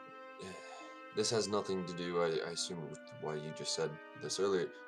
This is before our little foray into time. Yes, this was down here when you were down here. If you had continued, if you could have possibly passed the djinn, you would have eventually found this the same as the guards and I had. What the As fuck? far as I'm aware. So, does that mean I go back again? There are no traces of any form of temporal anomaly. I traced the timeline. This individual is separate from you, though the timeline of this head begins a few weeks back. So there's no trace of you going there. There's no trace of you leaving from that area. It just begins. And I assume this is the reason for your interest in me. It is. I've never met somebody who can be in two places at once without some temporal distortion. Well, I will be honest. I have no idea. It's not. It's not a. I can't be polymorphed. They would revert. I have no idea. Well, that's unfortunate. But I am grateful that I've helped you. It will allow me to keep an eye on you in the future, should this prove to reveal any answers about this strange occurrence. The head has been taken to the colloquium and is undergoing preservation for research. The trace of necromantic energy isn't dissipating or fading. So far, there's only one thing that I've seen that's any kind of similar. It's similar. So What do you mean? What have you seen? There is one loose connection that I feel is a bridge to a lot of ends. There is one individual who has expressed this sort of residual magical energy, though I'm not certain what the correct course of action would be to research this. The little girl that you found under the Unterworks has already been reunited with her family, but did display strange qualities of being affected by transmutative energy.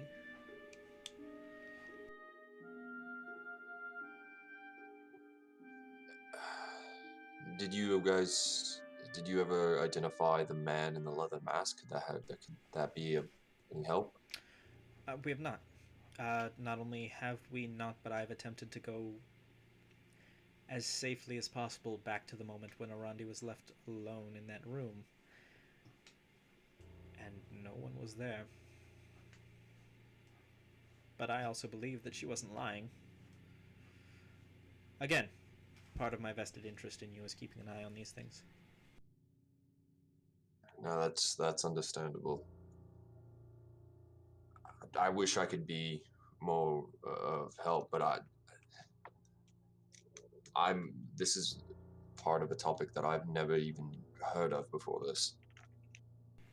Well, if you find out anything, or you feel an urge to bounce between timelines, or you feel particularly headless at any time, I'd prefer to be informed of such a situation.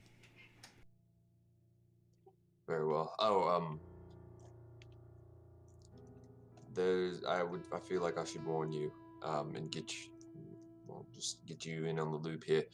There's going to be probably an uproar tomorrow morning. They're going to find my body. That's interesting. You did that intentionally. Yes and no. First and foremost, like you said, there could only be one. In my previous form, I was not able to truly hide the body. So I left it to be found at the temple in hopes of perhaps, if need be, forming a new identity for myself. Interesting. I have two questions. The first of which is personal, and you don't need to answer. But I am curious, is the manner of the other Cerberos's death in any kind of incriminating? I'm just not sure what happened. So, when we were conversing, we were aware of an anomaly starting to form, so we knew one had to go. He was not killed with a spell, and I will just say that. So, as you can see, I don't carry any other weaponry other than my staff and my shield. He was not killed with either of these or with a spell. So therefore, there should be no incriminating evidence other than a body's been found. Very well. And then I believe my second question is, how do you plan on moving forward with this new identity?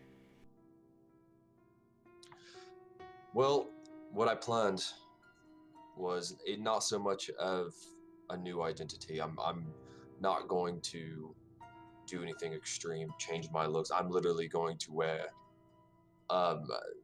different robes, a different cloak, be able to devote myself a little bit more to the colloquium, be able to really invest myself in the Adventurers Guild as well, distance myself so I can do my job better. And as a man of faith, does that impact your relationship with your god? from what I know of him, I don't believe so. He's a wrathful god. He's one that is fickle, and I feel as long as sacrifice and worship is still consistent, I feel like I should be able to keep my place. Very well. What about your relationship with your previous patron, the old man? That is honestly something I've not thought of yet, and I will have to see in time how I would like to deal with that one. Very well. Is there any further assistance you need from me? No, I've got so much to think about. I guess the best I can do right now is shut myself in a room and try to piece this together for a little bit. Very well. Well, then I hope to see you tomorrow at the colloquium, in whatever state you find best. Until then, have a good night.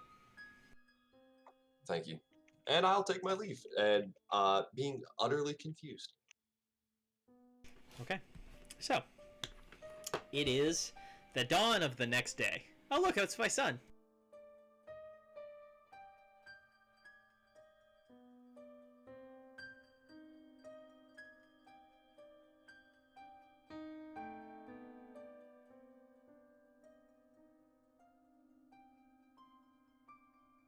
Hi, son.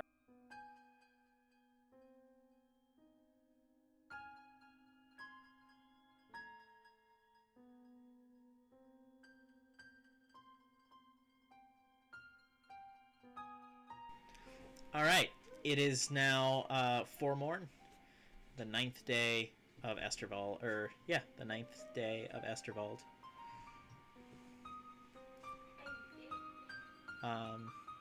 It's about 5 in the morning when you all come to. So, you got about 2 hours till dawn. Everybody kind of went to bed around... Cerberus went to bed a little bit later. And Jax was woken up, but we'll say 5 a.m. So you got a little bit of time, and before sun.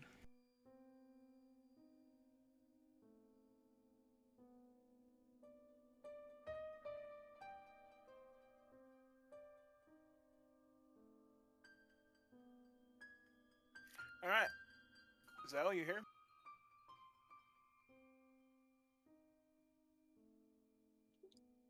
Jordan.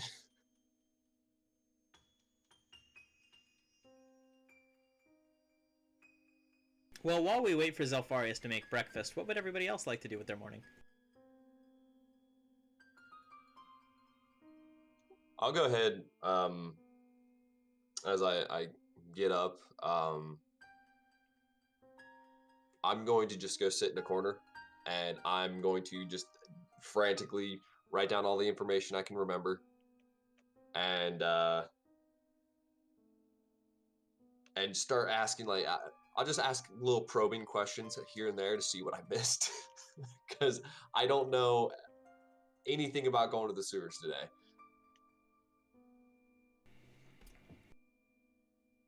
Can I? How far away from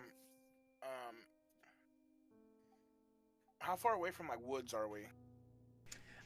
Pretty far. A lot of the surrounding area around Zealous is swampland, so you have to really leave, like, the actual city. It'd probably be about from town, probably about a 2-hour walk to actually start hitting, like, a tree line.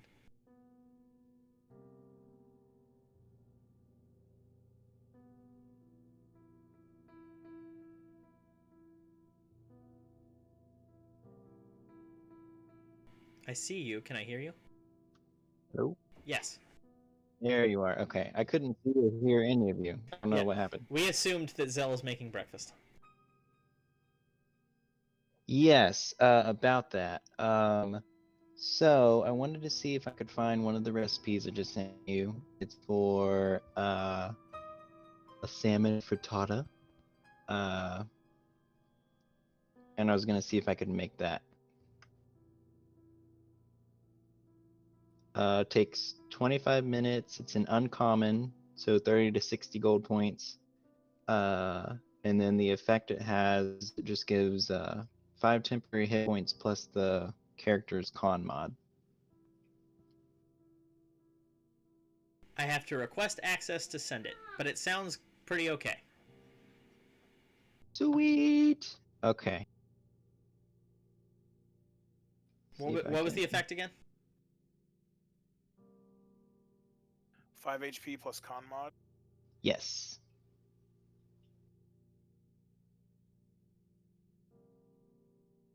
Temporary hit points.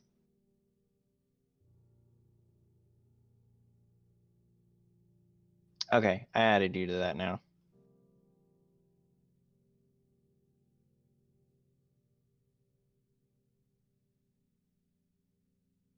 Arandi, how are you spending your morning?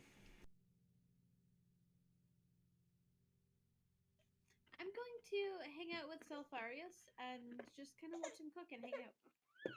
Okay. So, Arandi is helping in the kitchen. Not being... Do I get advantage? You would add whatever necessary modifier. So this would be... I don't know what this would be.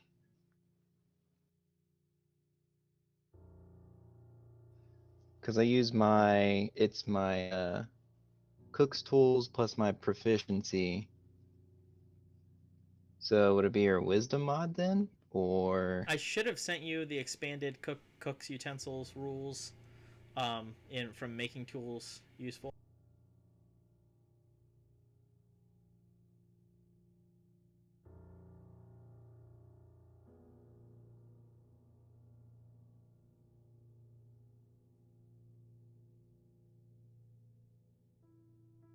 Oh, hey, Logan, real quick, I am going to start attuning to the Robe of Elvenkind at some point. Okay.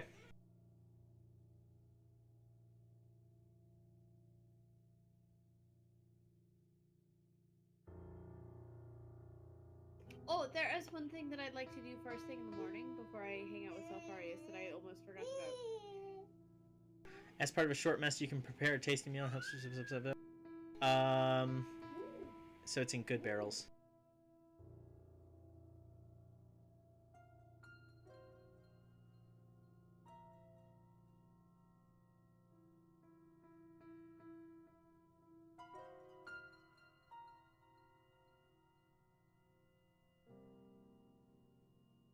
Ah.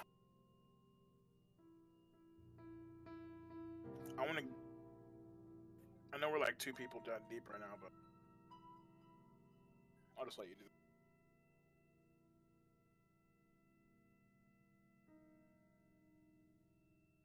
that. Okay.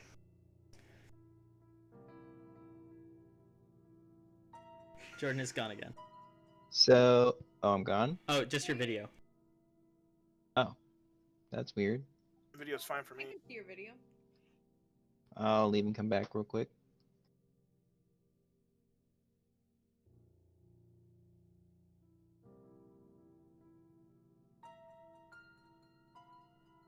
How about now?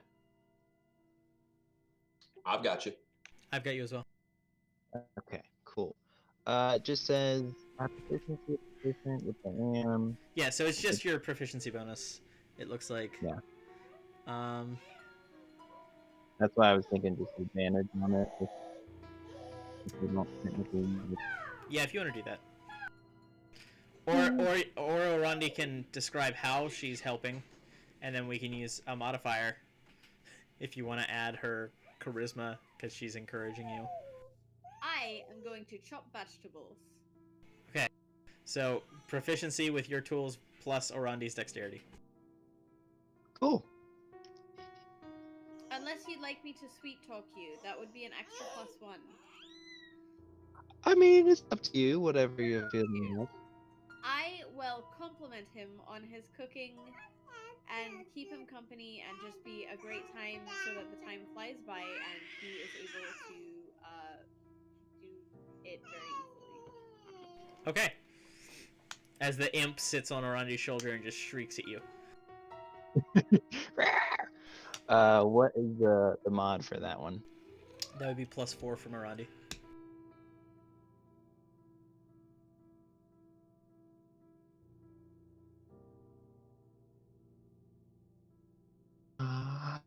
Natural 20!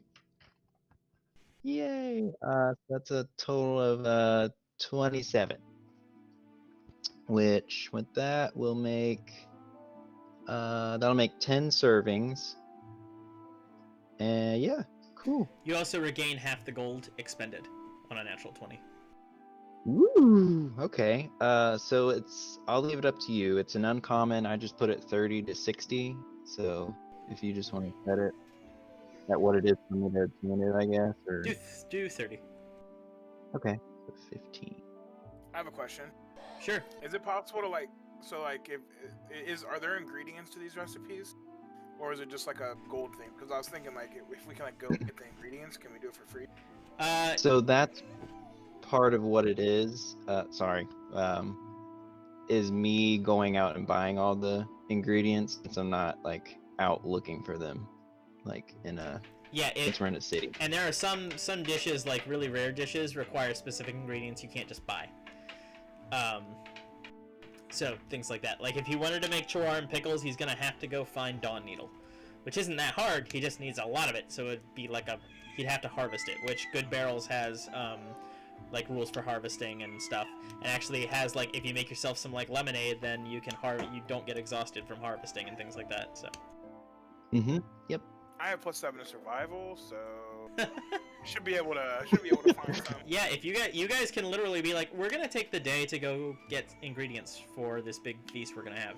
Like you can do that. Not every day has to be like, we're gonna go do these tasks and these tasks and these tasks. Orondi's is because Orondi just took a job that she has to complete within 5 days, which means Orondi now has to do that job before you guys can leave for Gresht. Cool. Yeah. So yeah, everybody gets 5 temporary hit points plus whatever your Constitution modifier is. Once we all eat breakfast, anyway. Okay. I'm sorry, can you repeat that?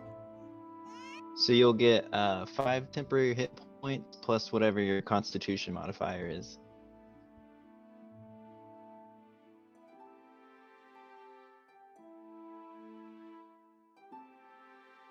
And I will say, Orondi would notice that Zell is very, like, set. Like, there's a set thing in the kitchen, and, like, kind of hums and is quirky when he's cooking. Like, there's, like, a set way to everything, a set way to do things, very orderly. But there's, like, a passion behind it. And he kind of, like, hums and, like, sings and talks out loud to himself, and, yeah. That's fun. All right, so Cerberus is manic brooding. Jax, what are you doing this morning? I mean, hey, I'm doing some house cleaning stuff.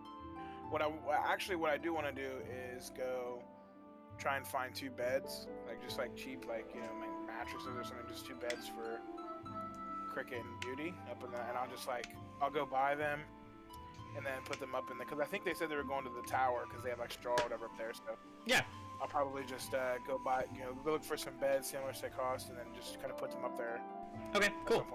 some point. That would take you the better part of the morning, so the sun would be up by the time you're done with that, and you'll probably stop to eat breakfast. Go ahead and mark off. I'm gonna put a bed. This is a very rough estimate at 5 silver pieces. Is this just like a basic bed? Yeah, it's not like it's a straw mat and a frame. If you want to get something better, I'd be happy to go in half with you, Jax. I mean that was my plan as well. To see if there's anything better, or perhaps I could just. All right, tell me what kind of bed you want to get for Cricket and what kind of bed you want to get for Beauty, and I will tell you how much they cost. So, I mean, I'm looking like maybe 5 to 10 gold total. So probably like a good bed for Cricket, one that has like a decent mattress and like a nice wood frame, some nice like blankets and sheets and pillows. For 5 gold, you can get like a fancy king-size 4-post bed. Like, gold is not a regular currency. Silver is what common people use. Gold is like, if you got gold to throw around, that you can get a lot for a couple of gold. Not magic Okay. stuff. Like that's always expensive because of its rarity. Like making healing potions is time intensive, which is why it's expensive. But yeah, no, if you just want a bed and you want to spend gold on a bed, you can get like a really nice bed with really nice bedding. Well, first of all, I'm doing that for my room then. I Okay. would like to get the king size 5 gold bed for my room, and then I'll buy like no, I don't want like that for like I guess them just because I don't want them to feel like they're being overwhelmed. But just like a full bed, you know, like the full size with maybe like 1 gold, you know, for Cricket, just like a nice bed, but not like overnight. So what you're telling me is you want to have a better bed than her in the hopes that she'll notice and prefer the better bed. I mean, not necessarily, but I'm on to you, Brian. I know how you work. Anyway, hey, I mean, Can you I- just take it's notice effective. for senpai in Jackson's accent, please? no, that's me, senpai. Senpai. okay, so that happened. Yeah, you find a bed. Yeah, you can get, so for the 3 beds, put that at 7 gold for the nice bed and then 2 regular beds. Yeah, I mean, can I like carry that by myself, or can I just like get one of the people at the store to help me carry it back? Yeah, they'll load it up and pull it on a cart. So, the frame will probably be built in the room, so you'll have to tell Cricket like, hey, from this time to this time, don't be in the tower. But other than that, should be fine. Yeah, all right. That's pretty much all I want to do. Cool. So yeah, with breakfast taken care of, frantic notes written complimenting Zelfarius and breakfast, puts you at about 8 a.m. The sun's been up just a little under an hour. Look at you guys, early risers.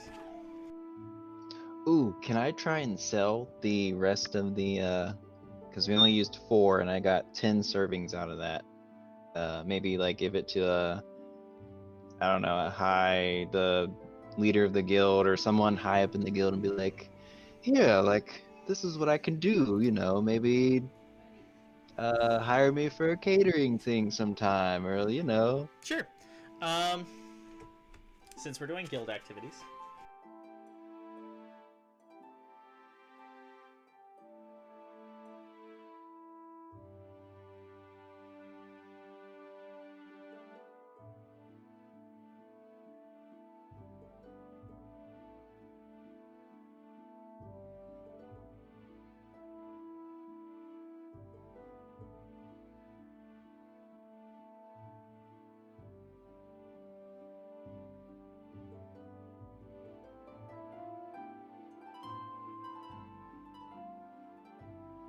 So,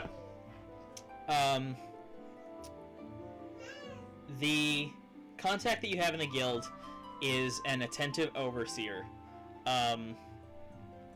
named Markin Tuan. He is not from this area. He came to Zealous with the intention of establishing culinary trade out of, like what he learned in Sarmor. But specifically, he is from, it's not Nasha province, the Yorath province, the lake area. So he mostly is versed in seafood, but he has experienced food from all over the world through that trade route, because Yorath is the main trade into the Empire. He is a slender man, but with very chiseled, not super gaunt, but very square features. Essentially what I'm describing is he looks like he was drawn in the Clone Wars series. Tall, kind of spindly, in these sort of orangish gold robes that have a tie in the sleeve. So there's actually a thing that goes down the sleeve, and then you can pull it up and it ties up on the shoulder. He has kind of a square-ish pillbox hat. It's narrow in the front, wider in the back. It comes down to kind of a weird angled slope on top. He's got this sort of axe-like nose that's very prominent on his face. but soft eyes and kind of a softer position to the brows, is currently has a checklist and is walking for guild ascension. So these are copper chefs attempting to become silver chefs. The copper, silver, gold, platinum thing is a standard throughout guilds at least in Gwynia, because it's really fucking easy for me to remember. So he's got like each one has like a small ladle, and he's taking sips and things like that. And you politely wait off to the side for him to finish, and one of the his assistants notifies him. He goes, yes, Zelfarius, how can I help you? Good morning to you, Mr. Tuan. I was hoping to maybe ascend within the guild. I made some I can't think of words because I'm so freaking nervous. Salmon frittata here, and I was hoping you could try it and see if it would be something to your liking. Unfortunately, the exam has just finished for the day. I'm not sure if you're aware, we haven't seen you around in a little while. Exams are based on your ability to cook specific dishes. We don't provide the ingredients for them, so you have to go out and find them yourself and learn to prepare them, and then you can schedule to for an exam ahead of time. So if you would like to say come back for an exam tomorrow, I can give you the required menu that you can then prepare. I would potentially give yourself more time. Some of these can be costly ingredients, and some can be a bit rare or hard to find. So you'll be judged on your ability to curate the quality of ingredients that you select, your ability to actually execute the dish, and then you will be graded on style. So deviation from the recipe isn't necessarily punished as long as you can do it successfully and with a personal flair that we feel would add value to the community in Zealous. Alright, that sounds perfect. So tomorrow morning then? If you feel you are ready, certainly. Would I be able to know in advance what it is I would be making, or? Yes, we can provide that information for you.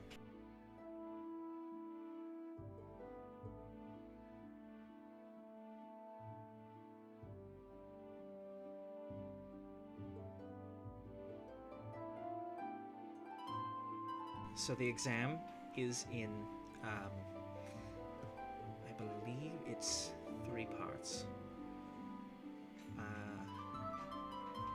You must make a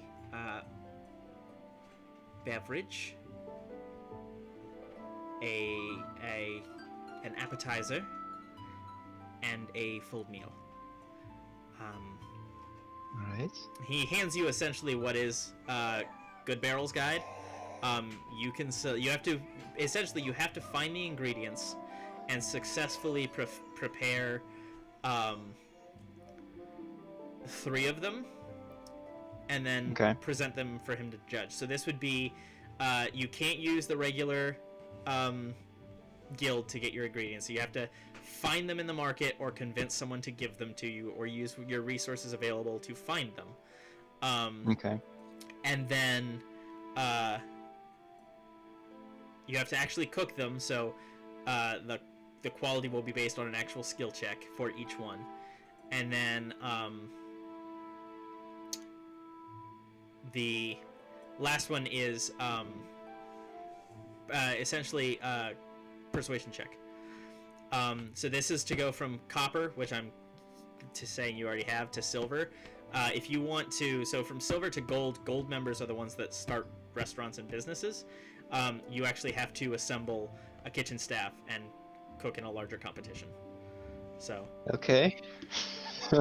Cool. Yeah, and then silver to platinum is like courtly cooking. So that is to gain the rights to bidding for cooking for nobles, which would actually take a significant amount of your time. But if you're willing to like do that, that is you're not. That's essentially. I am just grading you on the recipes that you come up with and how you pair them together, and whether I think they're cool or not is kind of how that works. Okay. Um, Cool. or I can actually probably, if given enough time, because I doubt you're going to be applying for Platinum Guild membership anytime soon. You're level 5. I could actually come up with a grading criteria based on a panel of judges that are from certain areas that have certain preferences, and there are certain scores to hit with certain things. Okay. I could do it that way too. Then you would have to probably use like the full variety of skills, from insight to survival for gathering to dexterity checks for prepping things, and we could make the platinum challenge really big. But this is cook 3 recipes, get the ingredients and cook 3 recipes from the thing, prepare them, like succeed at least twice out of the 3 meals, and then but you will have to get all of the ingredients for that. Okay. So, and Cool. obviously And you so- can make up for poor performance on one by doing a more difficult thing successfully. So like if you fuck up a drink but you cook this other thing like that has this rare ingredient, you're going to receive a better standing towards the end. Gotcha. Yeah. And then, so I get to pick what I'm making then, Yeah, or so you just pick a beverage, an appetizer, and a heavy meal from Good Barrels, and that's your exam. But you also have to be able to get all of those ingredients. all right, cool. All right. Thank you so much, Mr. Tuan. And you'll be seeing more of me. I hope. I've just been doing some things for the Adventurers Guilds, helping the city out. Most people, I believe, in the city are aware of your exploits. There was, the whole giant dark evil cloud thing. We're appreciative here that we can continue to cook without crying into our soup. So, thank you for that. Of course, of course. You have a wonderful day, and I will see you soon. You as well. And then I guess I'll just try and sell the rest of them so they don't go to waste. Or I'll try and sell like, let's see, we have 4, there's 6 left. I'll try and sell 3 and then give 3 to people that need food, I guess. Certainly. You rolled a natural 20. Go ahead and give me an insight check to find a spot in the market to try and drum up business, and then give me a persuasion check. These are what I would use if I were trying to sell food as Yef. I think I've already done this before, so.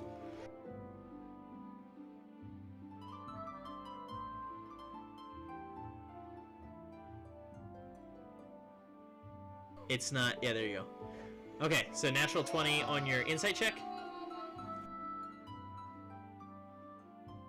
Yes, for a total of, that was insight 27. Okay.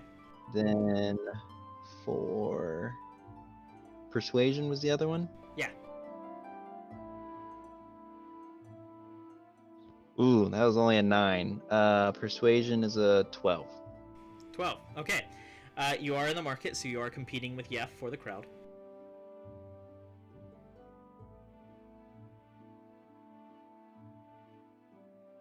Yef's wisdom isn't going to be as high as yours. Yeah. So he didn't pick as good a location. Now he's going to roll a persuasion check. Which he's probably better at than I am. Yes. So, how many do you have? So I had 6 left. I was just gonna try and sell 3 and then give 3 to like people who needed food. If you're giving out samples, go ahead and roll your persuasion check with advantage. Cool. That is let's see, persuade. So that's a 16. It's better. 16. Okay. You do manage to sell 3 of the breakfasts. Since they do have an effect, be higher than a regular meal. That would be put it at. We'll say you get 5 silver a dish. Okay.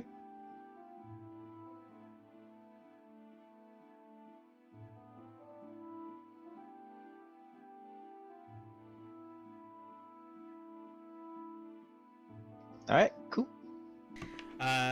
Yef does come over to your not quite a stand. It's just like you with some plates.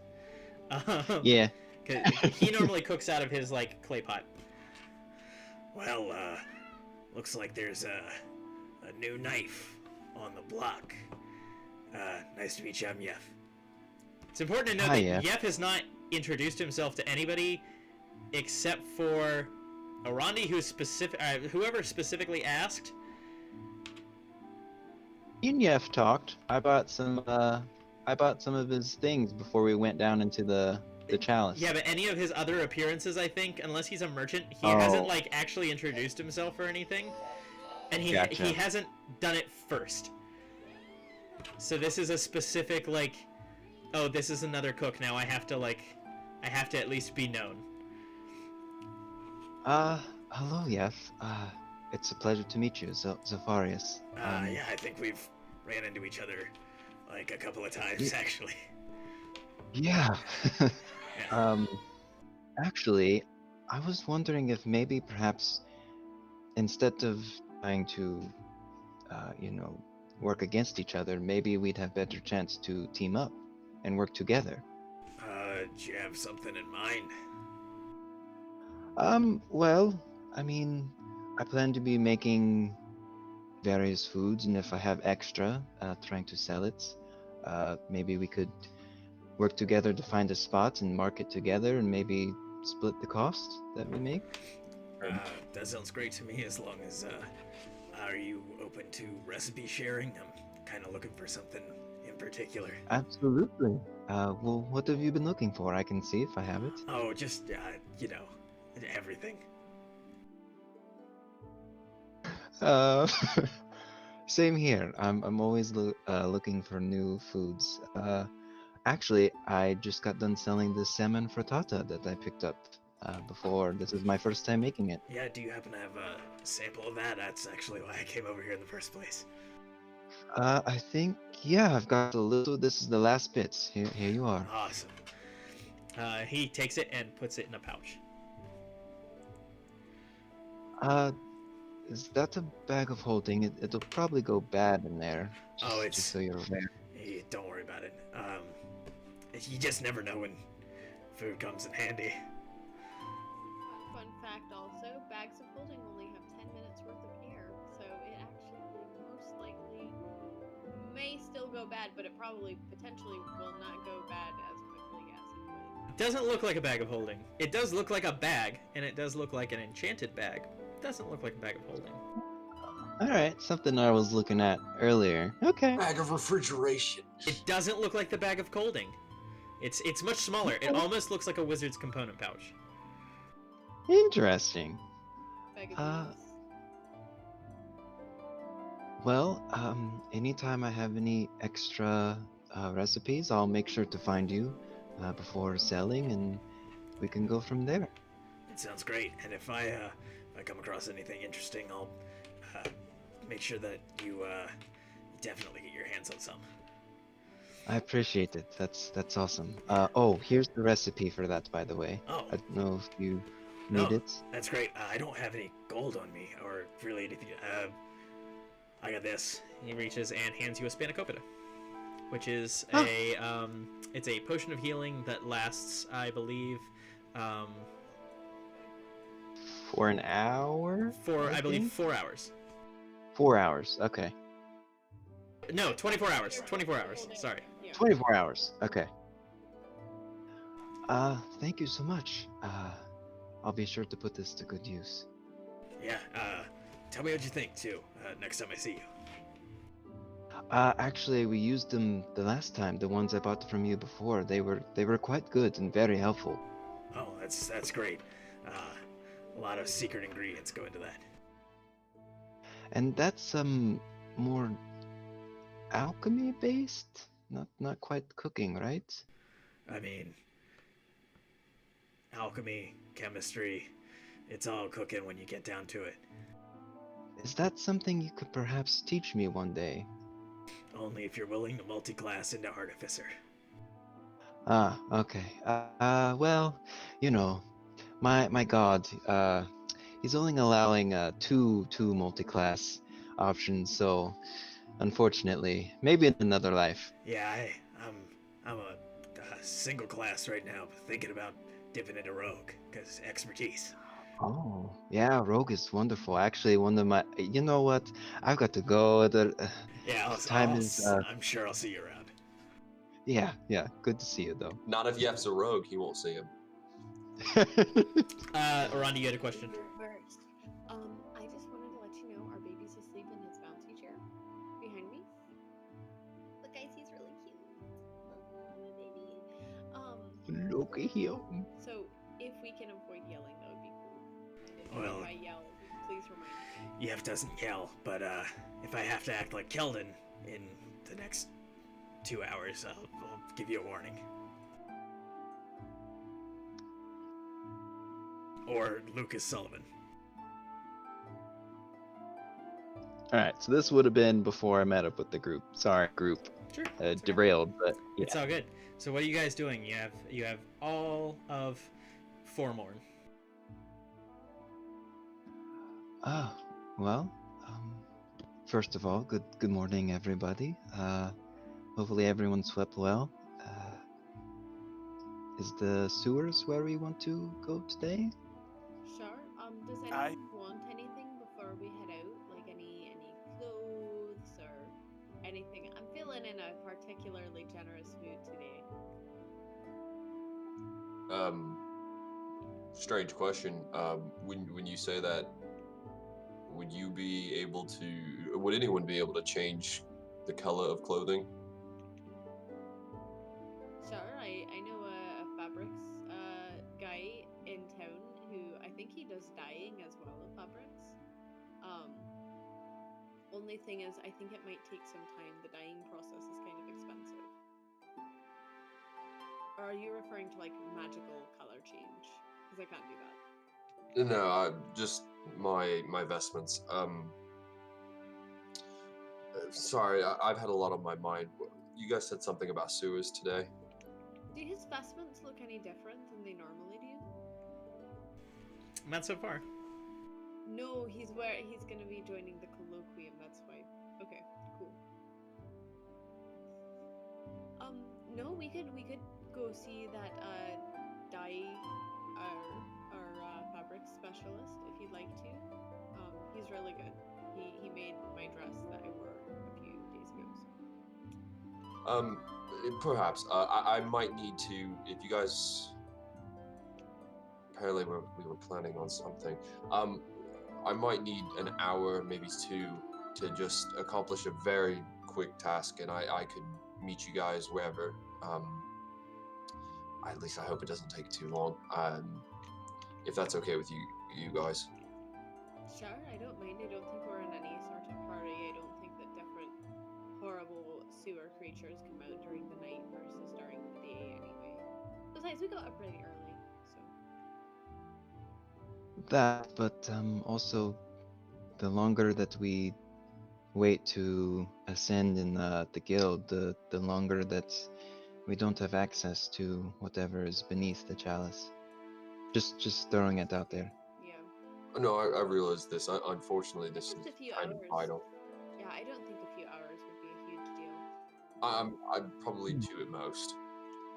Alright, yeah, that sounds fine to me. Perhaps does everyone have all of the kind of armor and vestiges that they need and things like that, or Yeah, I mean, at least I do. I went and got my staff upgraded a little bit and got some healing things, and hopefully we'll be covered in that department. your stuff looks exactly the same. What did you do to it? Oh no, see here, and I'll turn it over, and would this be like a magical effect that makes it it, or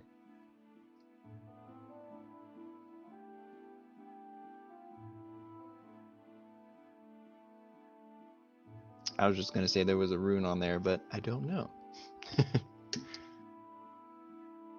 I mean, I could probably use some new leather armor. I'm using some pretty primitive leather as it is. A crit on a 19 is a spiked weapon, so spikes have Spiked been weapon. added. Yeah, spikes have been added to the ends of your staff. Yeah, however decorative you want them to be, you can describe them. It looks like, you know those cool dragon tails that like it kind of comes out and it's rounded, like it doesn't just poke out, but it's like rounded. That's how the spikes are coming out of it. And it's like twists up into a point. Oh yeah, I don't really see how I didn't notice that before.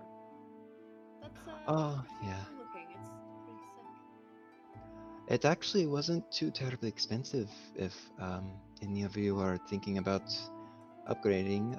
It was actually with Cece, so yeah, she does really good work. Oh, did I mention DM that I was changing my hex weapon to one of the daggers that I had purchased? No.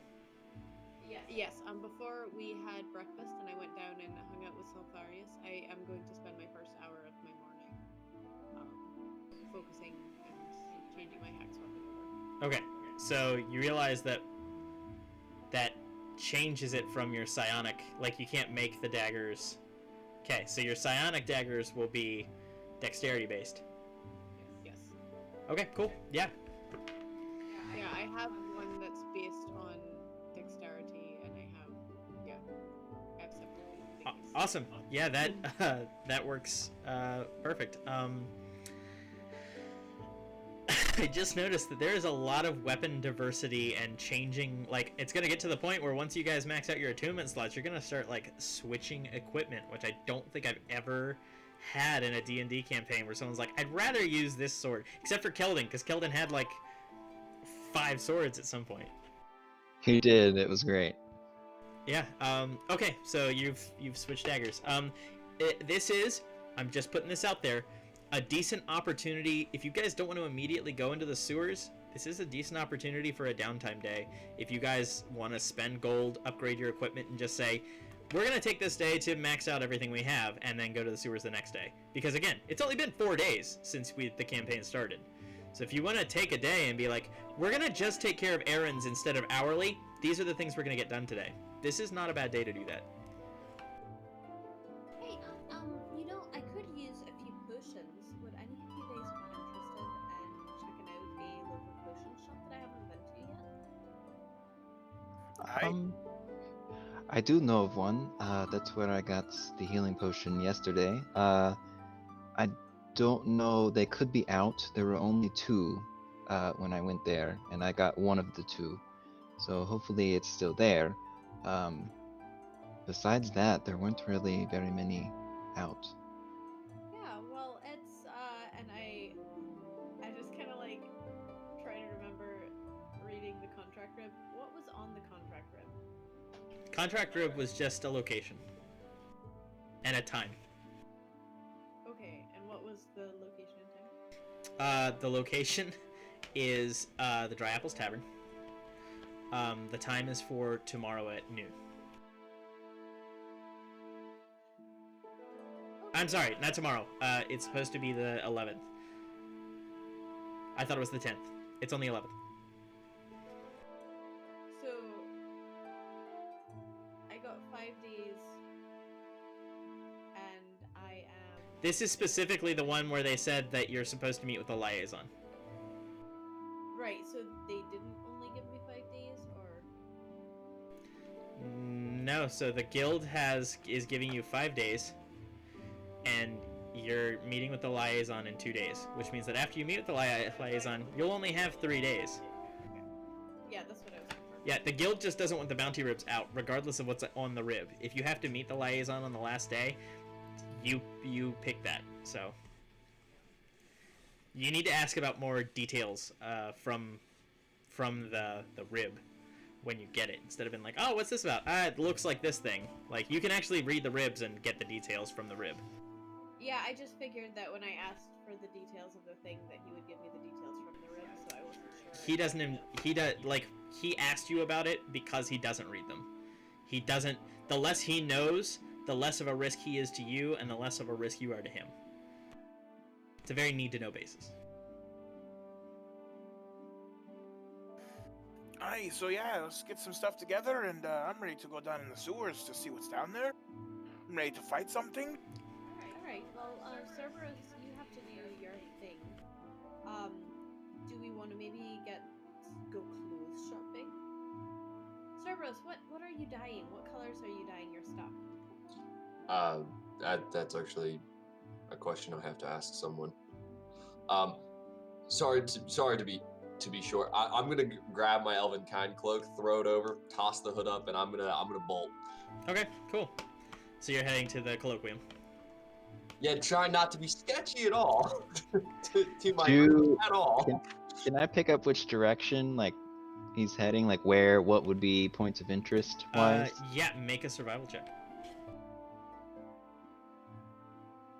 'Cause that's technically tracking. Can I give him my bonus? Not for this specifically. It's only a 12. Sure. Kraz, you can do that. +7. We just never Holy shit. we never let the druid roll the survival checks. But yeah, Zelfarius pokes his head out and tries to see, and then Kraz like grabs him by the chin and like moves his head like not at Cerberus, but where Cerberus is going. Yeah, he's headed towards the lower end of the Govern Ward where the colloquium is. The colloquium's a big fucking building. There's like a spire. That's all I say, like, out loud as I thanks, Jax. I'm just trying to keep an eye on him. I'm worried. I agree. Okay. He's doing something shady, and I just kind of like knowing that there's like Zelfarius poking his head out the corner, and then Jax like his head right nearby. I'm gonna poke my head like out from underneath him, just be like, "Is he doing anything shady?" I don't know if it's shady. I don't know. Something after the monster house attack has him rattled, I think. I don't want to pry, but I just want to keep an eye, that's all. We could always follow him if you really want to. I mean, it's not... Just to make sure he's safe.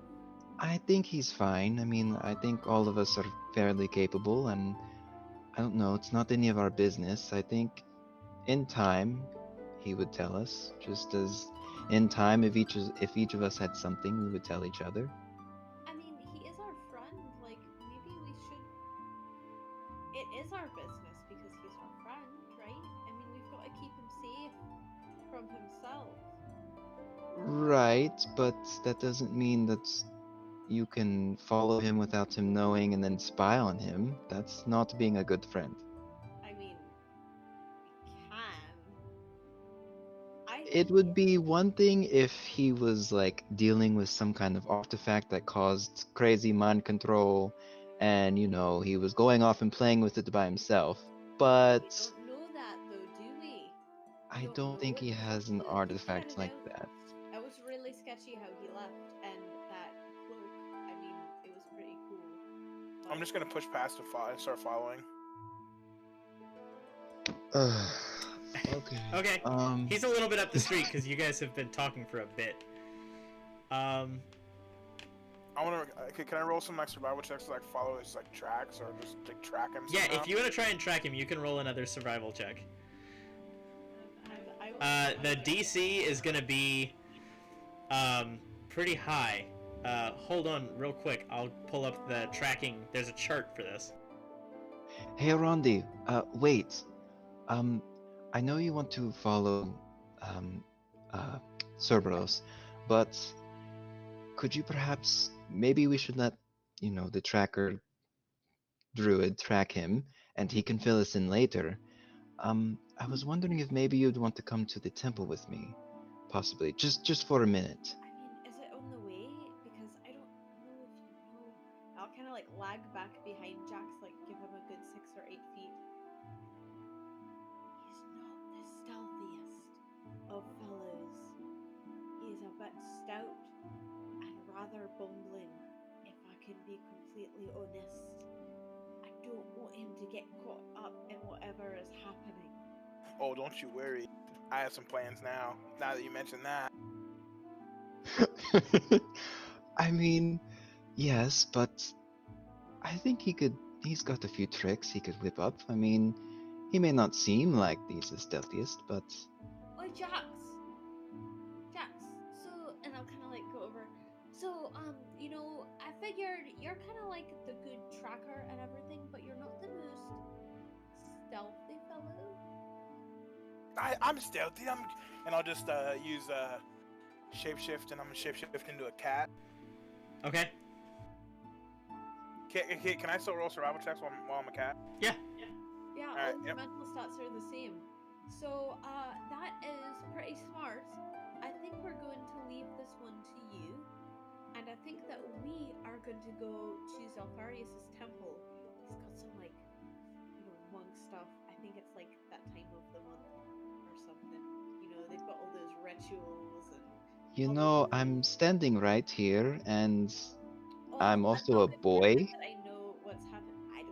I mean, usually most temples they have like a regular monthly or annual or weekly kind of like set bunch of Holy Week or something. I don't know. No, not at all.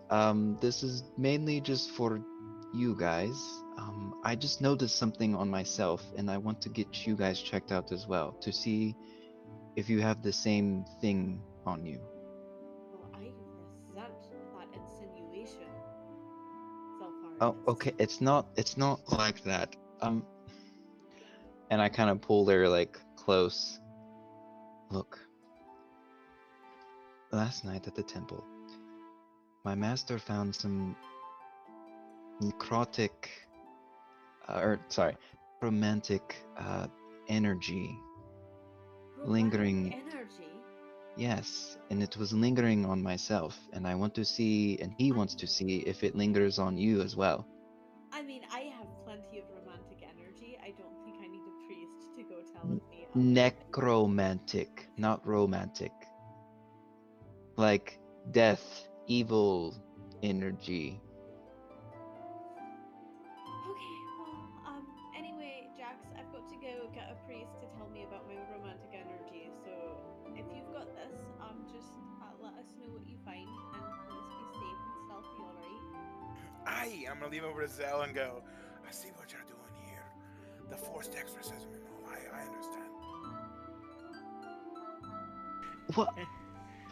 Why is everybody so sexual right now? Come on, let's go. Okay.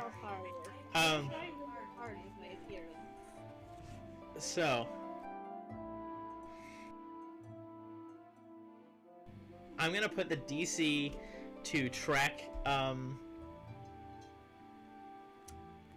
Cerberus at 17 because he has magical protection from it, but it's only on perception.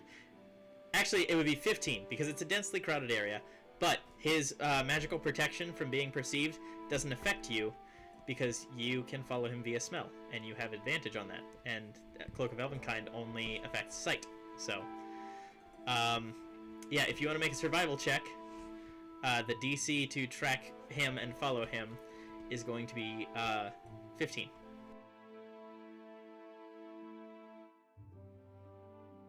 I rolled a 2, so Okay, yeah. that's a 9. You got advantage. He doesn't have it. He doesn't have advantage. Oh, it's just level. Yeah. To pick him out from a crowd, he would have advantage, like smelling him. But he's like Cerberus is already gone, and he's trying to follow him through a crowd, which is different. He's tracking him. Okay, is there like after a certain amount of time can I like roll again, or is it just one roll for good? You would have to pick up his scent again before you could track him. So give me a DC. this would be harder. Give me a DC 20 perception check with advantage. So it's a higher DC, but you have advantage because you can smell. That'll give you one more survival check, and if you fail that, he's gone. Perception is +4. As a cat? Yeah, because you keep your wisdom. 13, 17 is the first one. Okay. That's the first roll. So it's... And 7 the second one. So I guess that's enough. Ah, he disappears. The first time Cerberus has ever been sneaky. It won't ever happen again. Okay, Cerberus, you make your way to the colloquium. Also, just so you guys are aware, you will pass Krabik's haberdashery if you want to pick up new clothes, because that was something Arandi mentioned. But you go in, and Mildit kind of looks up from his desk next to the entrance. By the way, even though Mildit didn't exist in the first campaign, Mildit is technically, canonically, the character where Orion made it smell like shit on his way out the first time. So... oh yeah, I forgot that I put shit in his pants. Yeah, that's what happened. You soiled him. So, yeah, Mildit looks up. Hello? Oh, hello, Master Cerberus. Can I help you today? Yes, I'll take my hood down, and since he didn't freak out when he saw me, I assume my body hasn't quite been found or the news hasn't reached anybody yet. So I'm going to just stroll up and, yes, I was told I needed to come here today to join the colloquium, become a member. Ah, very well. Let me fetch someone and I'll gather up the paperwork. He disappears. Comes back with a mountain of paperwork. There is a small entrance exam. We'll just have to have an overseer just find out what your magical prowesses, capabilities, and research, and then you'll have to sign and read through agreements and things like that. Essentially, it is you are responsible for your... It's the same thing Aroka said. It's the same mantra. You're responsible for your behavior. You're a reflection on the school. Misuse of magic can result in expulsion, but doesn't always, depending on the situation. Things like that. The person who comes out to proctor your examination is a surly-looking, black-haired elf. No white streaks in the hair. However, heavily tattooed forearms that are on prominent display with a deep scowl. Right. Why are you here? I was told to come here this morning in order to join the I can't say that colloquium. I believe they said you would be administering my examination today. Yes, we just need to establish that you can do basic things. Can you prestidigitate?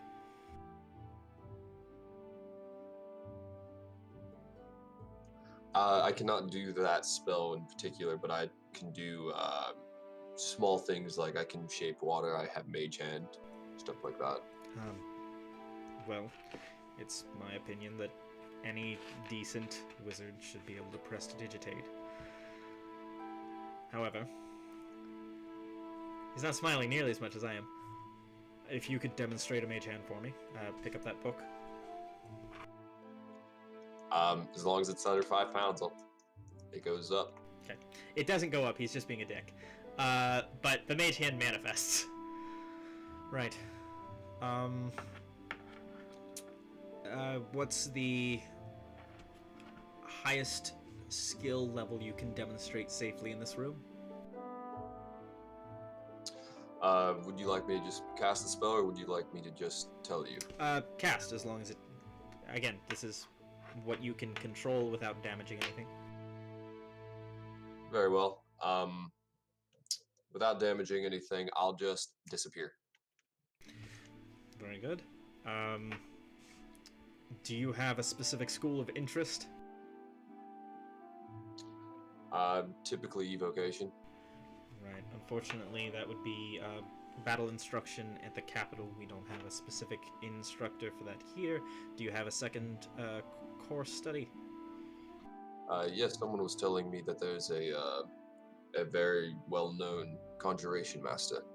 I wouldn't mind learning that. I wouldn't consider myself a master, but I do teach conjuration here at the school. Specifically, the effectiveness of changing multiple teleportation spells to great effect, and the strategic advantages of such. Is that something you'd be interested in? Yes, sir, it would. Very well. We can schedule out your part of joining is to schedule your first course study. Can you present the tuition for that? Depends on how much tuition is. Okay. How many first level conjuration spells are there? Yeah. Let me find out here. Are we going with just base, or are we doing all the new spells and everything that's been added through, like Tasha's and stuff? I'm gonna look through my sources.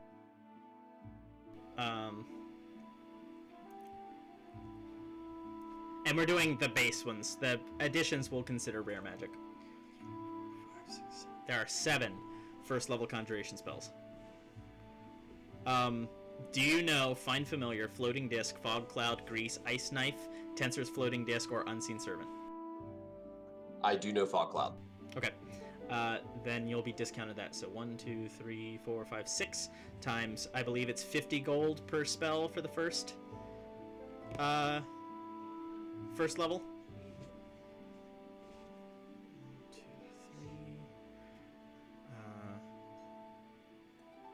So 6 times 5, that would be 300 gold and 5 days. Because you're not just taught the spell, you're also instructed like strategic uses for it and things like that. So it's a full day of learning, not just the hour required to copy. So 300 gold, and you need to schedule out 5 days of study. At the moment, I do have 246 gold. I do not have the full 300. You only have to pay on your first day of class, so if you feel you can get the remaining gold by the time your course study starts, we can go ahead and schedule it now.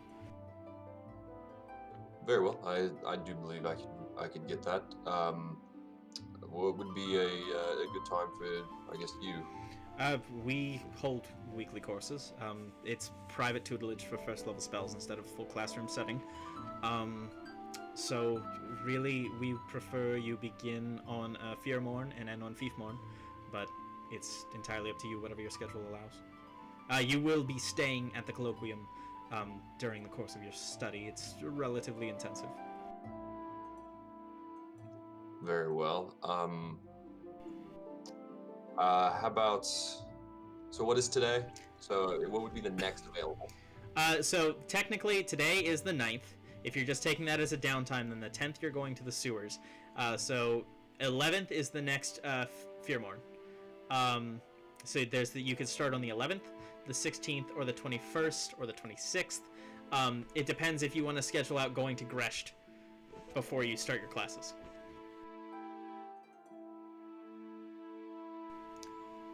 So Gresh, you can anticipate probably 3 weeks. I would say 4 weeks, getting there, getting back, and then staying there. So I'm trying to help you plan this around the actual campaign. If you want to take that downtime week, I would schedule it for the 31st. I'll go ahead and do that because, I was sitting here like, I don't know when to put this in.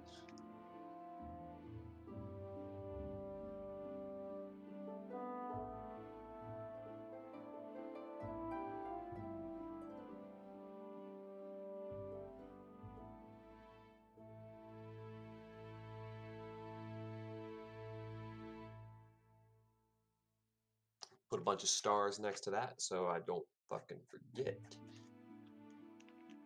Don't you forget, bitch. I feel like if I stand Orion up, he might come after my ass. I don't know. He might. That or not teach you. It's weird being on the receiving end of that.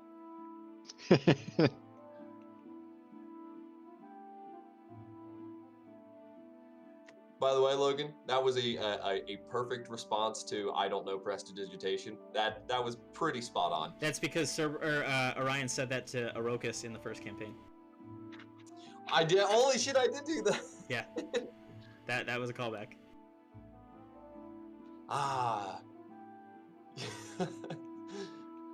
Ah. Feels strange but good.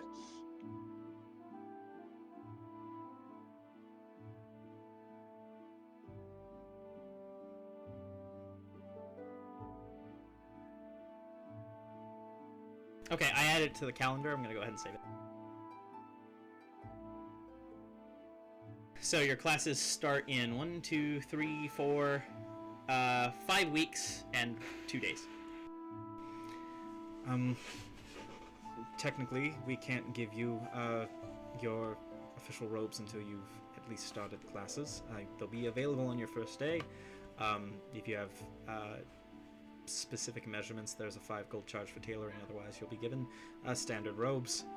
Is there anything else? Also, we would prefer that you, whilst on during class times and during study times, you leave your armor in a trunk, which will be provided to you in a room. Very well. That's understandable. Yes. So I guess is there anything else to this exam, or are we just meeting on the 31st? Well, this is only a copper entry exam, so your demonstrable ability for magic. I would like to see your spell book just to see how far along you are. And if you could fill out the paperwork to get your identification papers and things of that nature. Very well. I'll hand him my my purple lightning bolt spellbook. Okay, cool. He scoffs at it and rolls his eyes. Takes a look through it. This is not quite filled out, is it? No, really. This is I'm completely self-taught, so this will be my first professional instruction. Well, hopefully it's effective. You'll need it. And then he hands it back to you and turns on his heel and walks back into the classroom that Nildit pulled it from. Afterwards, about 3 minutes, you hear a crackling thunder step and the sound of tossed desks as he demonstrates to the classroom what a combination thunder step misty step looks like. Dear God. So, if you could write down or keep somewhere that you will be learning find familiar, floating disc, grease, ice knife. Oh, I'm sorry. Take 50 gold off of that, because floating disc is in here twice. It's written down as floating disc and also Tensor's floating disc. So you'll be learning find familiar, floating disc, grease, ice knife, and unseen servant. Got it. Cool. And then it's 50 gold for each of those spells. So I think 250 should be 5 spells. Yeah, not 300. I was incorrect. That's easy. I have that money now. Yeah. So, and then that'll be available on the 31st, and you will be finished on the 35th.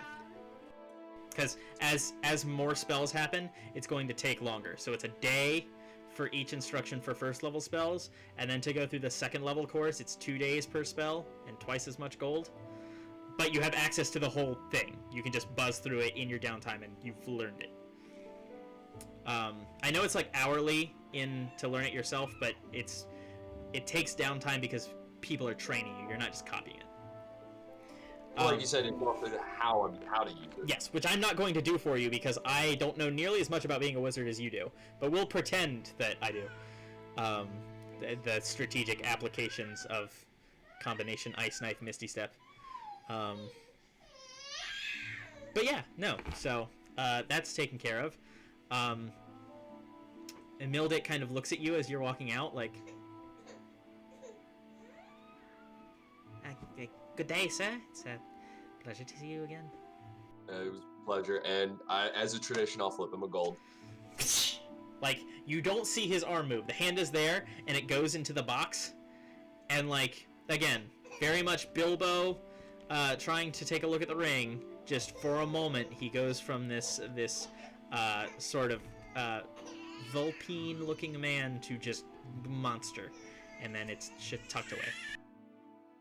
I'm just hoping that me continuously feeding this gold habit is just going to keep me alive. I love Mildit. Jax, you're a cat. Yeah, I mean, I'm a cat, so... And I lost him, so I guess I'm just gonna wander around and make my way back to Mako Manor. Okay. Orandi, who is dealing with baby, and Zelfarius.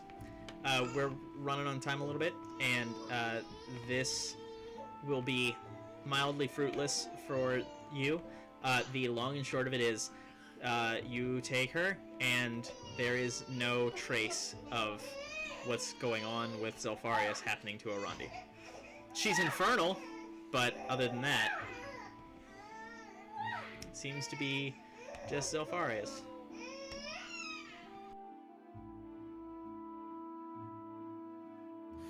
Yeah, I'm gonna go back to the house. I'm going to jump up onto like the roof of the overhang and just kind of chill up there like cats do.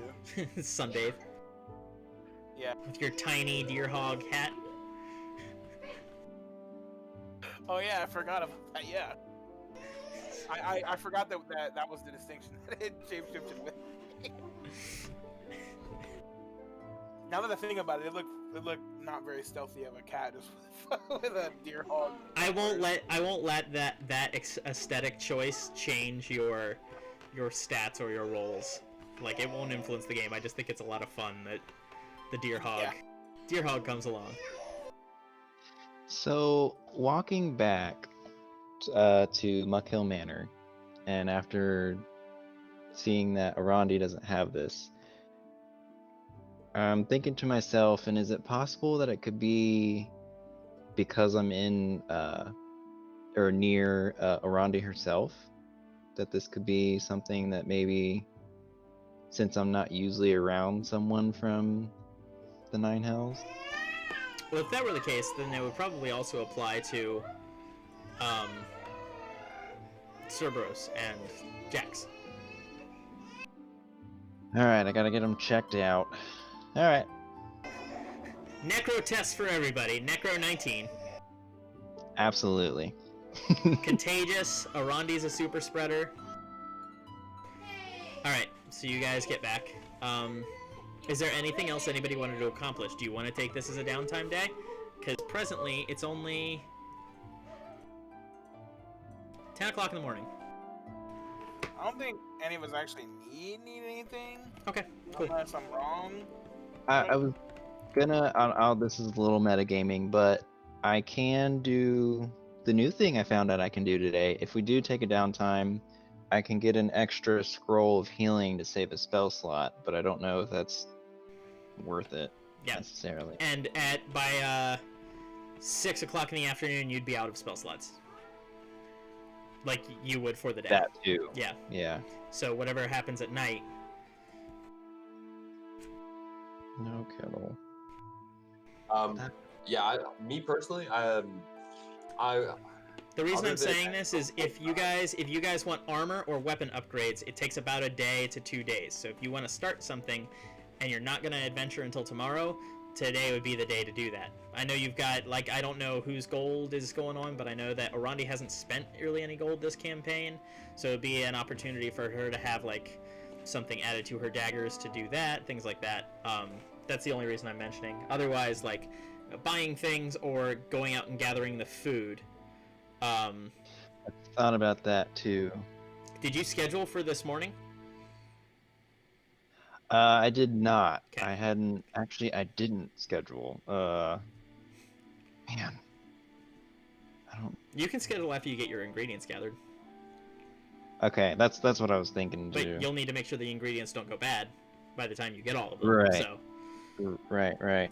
Because I was thinking to do the sweet tea for the beverage, mhm. and then probably what takes the shortest amount of time? Probably either the simple salad or the meat and rice for the appetizer, Mhm. and then the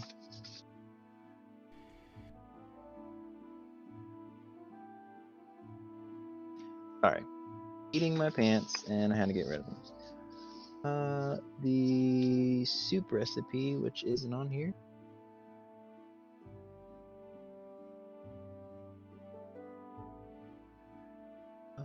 The seasoned stew. That Okay. was for the hearty meal. Cool. Yeah. Soup, salad, and tea. Yeah. I'll just look at because it's only me, Arondi, and Jax. How long would it take to get Jax checked out? Probably about an hour. All right, I want to get him checked out just to see. Okay. Jax, are you going along to the temple? Hey, I'm a cat. I'm just kind of following at this point. Yeah. Okay. Sure. So at some point you hold a cat up with a tiny deer hog hat to Iarakas. I know this is strange. He's B-shaped. Rolling with it. All right. I'm not gonna roleplay that out either. Jax is also not displaying any of the same things. I'm scared. Okay.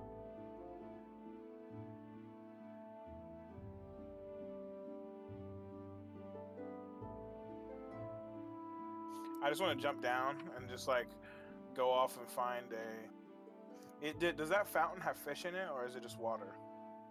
No, it has fish. There are like a sort of gold koi that hang out in the middle of the fountain in Zealous. Somehow immune to the current effects that pull things rapidly out of the city.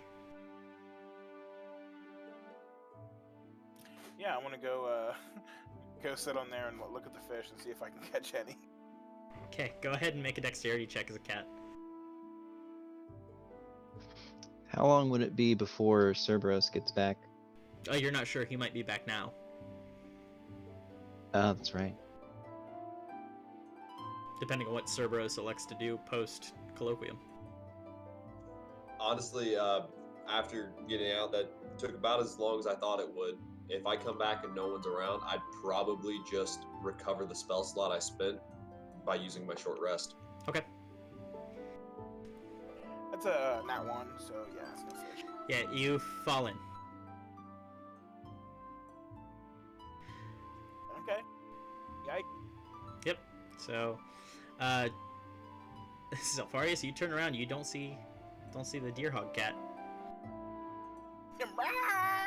Do I hear the? You hear the sploosh, and you hear the cosmic wail of a cat being sucked along a rapid current that powers the city's transit system, as he is very quickly being pulled out to the outer parts of the city.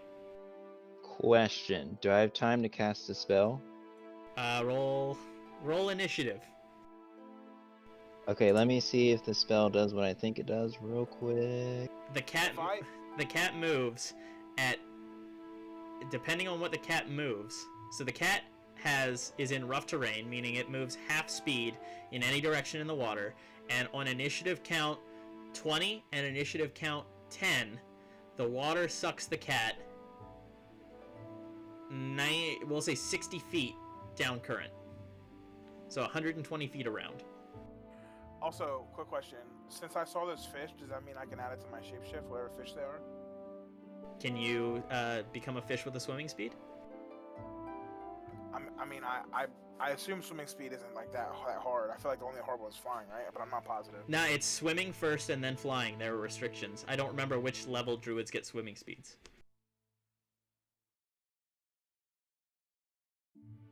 I'm checking. Dang it! I don't think a whole person wouldn't stop him, would it? Oh, you don't have line of sight. Oh.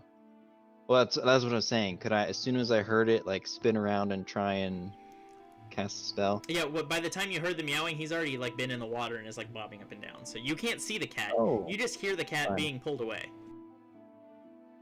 Yeah, there's like a 5-foot drop to the surface of the water. The gondolas that move around actually pull up to like steps that go down to the current. Dang. Okay. And there's no way for me to run to catch him. I mean, Is there? you're not a monkey monk. You're like a cleric. I'm not a monkey monk. I'm just a monk.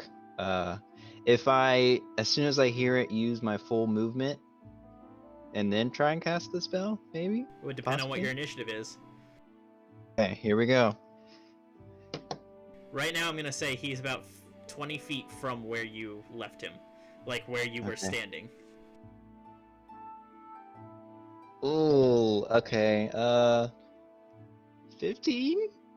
15. So he is pulled 60 feet downstream before you can move. Shit. Okay. Oh, wait. Okay, range of spell. So he's 80. It's exactly 60 feet. He's 80 feet away. Ah. Oh, wait. So I can use my movement, right? To get in range? Yeah. Okay, so I'm gonna move and cast hold person. See if I can like boop, stop him. Okay. Awesome. You cast hold person. Is it a saving throw? They have to succeed on a. Or wait, no, this wouldn't. Would this stop him? Would I know that?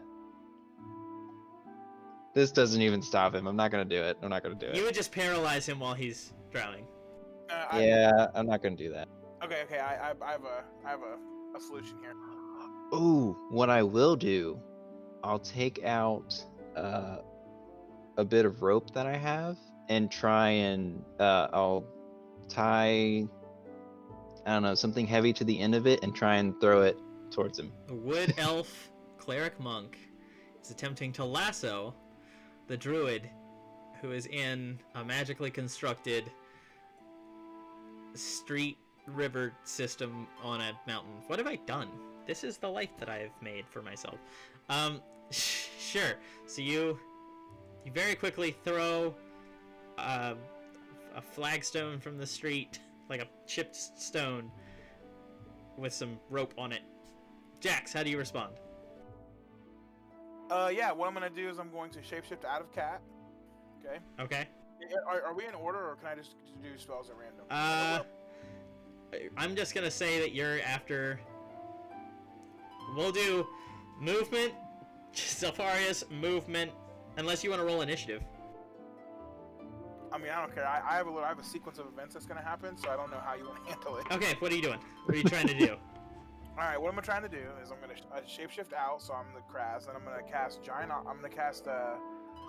conjure animals, and I'm gonna make 2 giant octopi, which Okay. have a 60 sprint speed. Okay. And then as soon as they spawn, I'm gonna grab onto them and like hold onto them while they because the water moves at 60 feet, right, per turn or whatever. They have a 60. It moves 120 feet per round, so it moves at 60 on initiative count 20 and 60 on initiative count 10. Yeah, so they have swim speed 60 feet. So, yeah, I'm gonna try and latch onto them and perhaps get to the side or something like that. Okay, let me Google something real quick.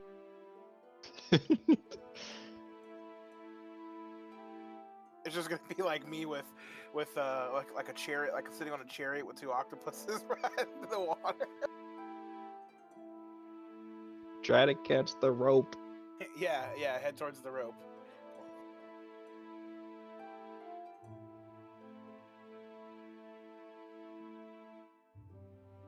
Okay, so this is a horse-sized octopus. 2 of them in middle of the city. There are screams. Women are pulling their children away from the edge of the water. A gondola driver is rapidly trying to maneuver. This is not what I thought was going to happen. They are 2 horse-sized octopuses. Their movement speed is 0. Their movement speed is 0 because where they were conjured, there is no place within your vicinity where you could have conjured them in the water where they don't just block the flow of the water. They're literally squished in place, acting as kind of a large, squishy, boneless dam, stopping the water around you. They look sad. These fey octopi, they just regard you with the fucked up, like Charlie Brown's mouth shaped eye. There's like a small tear. So the water stops. So I just fell down to the bottom, and The current's gone. You're just kind of bobbing.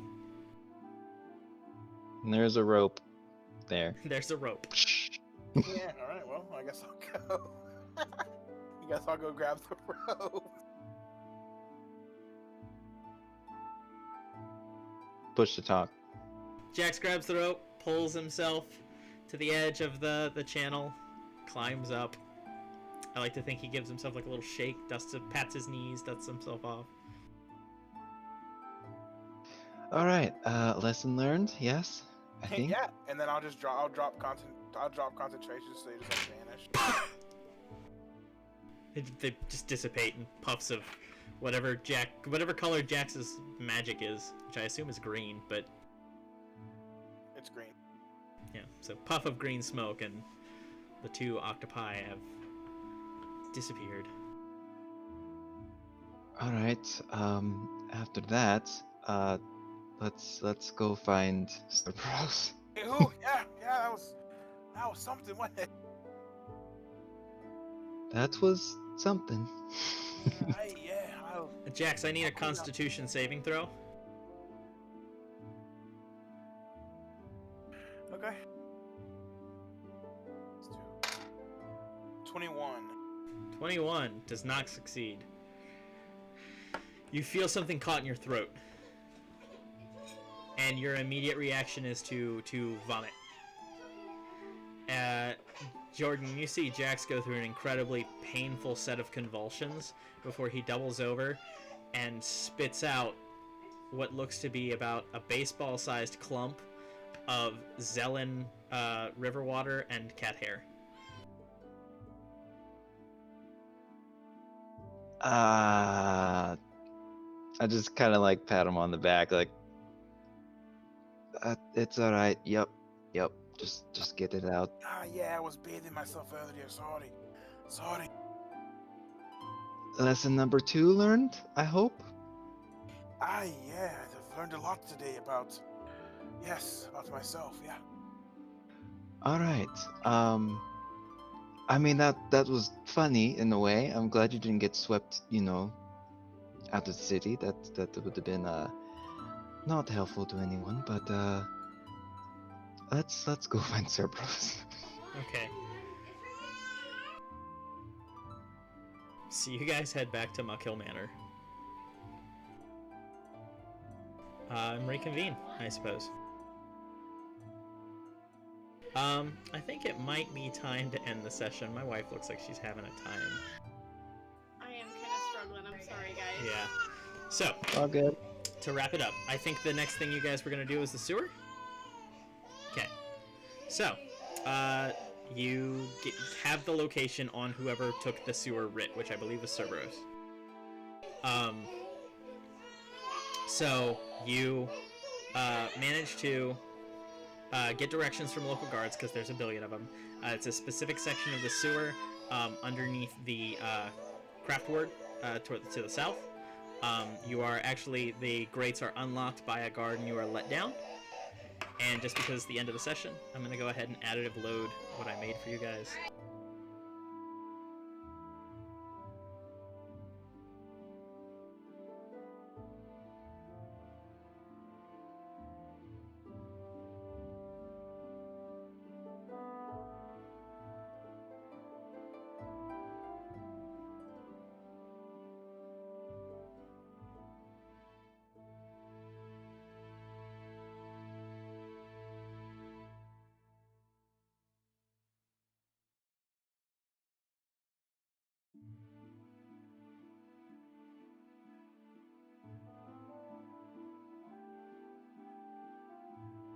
It would appear as though I'm having issues loading things.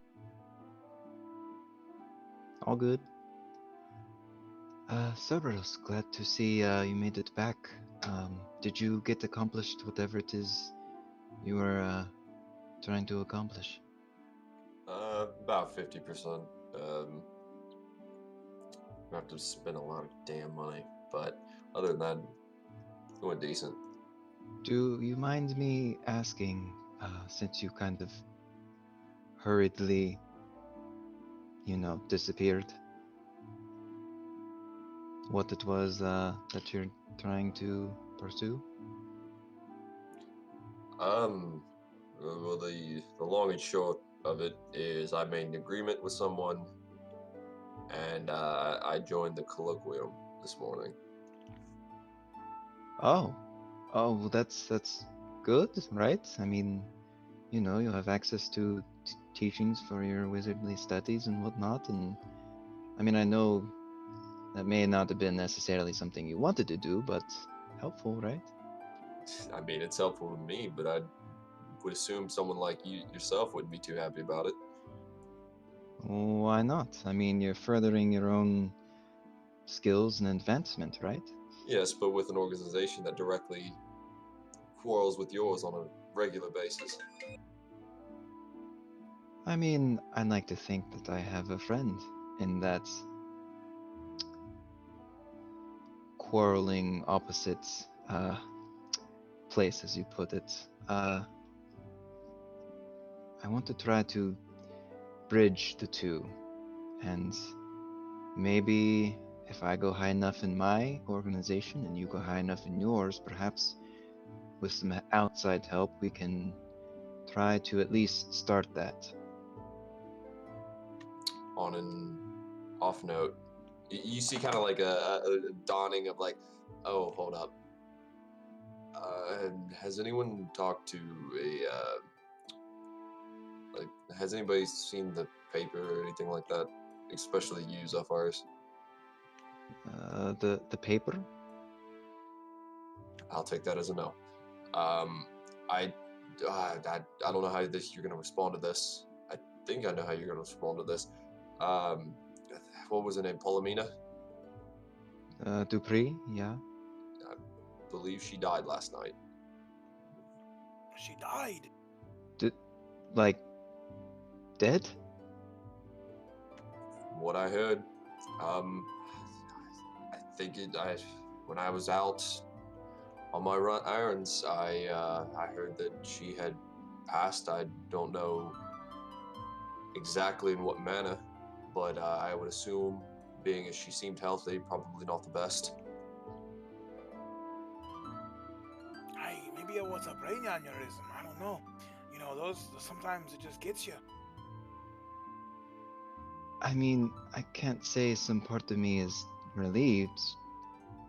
She was difficult to deal with, but that only leaves more questions, actually, and is rather unsettling.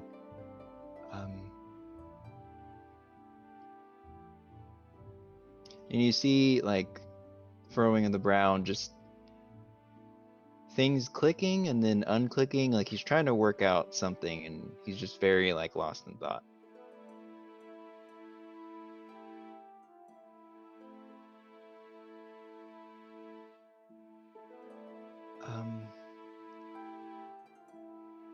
I don't know if it's safe for you all to travel with me. And what makes you say that? The other night, I went to the temple to meditate, to try to just see, if the dragon could guide my thoughts, to kind of piece together some of these clues that we found. And I felt the connection of the dragon, as I always do. But there was something else. Some kind of, I don't know, disruption, disturbance. And I had my headmaster take a look at me, and I have some kind of necromantic energy attached to me somehow. I don't know what it's from, but he wanted to look at each of you, and I had him look at Orandi and Jax, and they don't have whatever this is on them. Well, why don't well, first off, I don't see that as necessarily a reason to not travel with you, but I could also see if I could see it myself. I mean, sure, if you can figure out what it is. We can save this for next session, or we can do it now. It's up to you. I'll just start flipping through, and I'll start give me 10 minutes, and I'll cast Detect Magic. Okay, we'll pick that up at the beginning of next session, actually. Cool. Mostly because Annabelle left, and so the camera on the stream is super messed up. But thank you guys for playing, and thanks to people for watching my silly videos and joining my silly story with my silly friends. Out of curiosity, can everybody see the whole map? The room. Just a So, peek. Yeah. Okay, cool. Then this is where we'll pick up next time. Sweet. Nice. Did I get any XP for this session? Yes. Yay!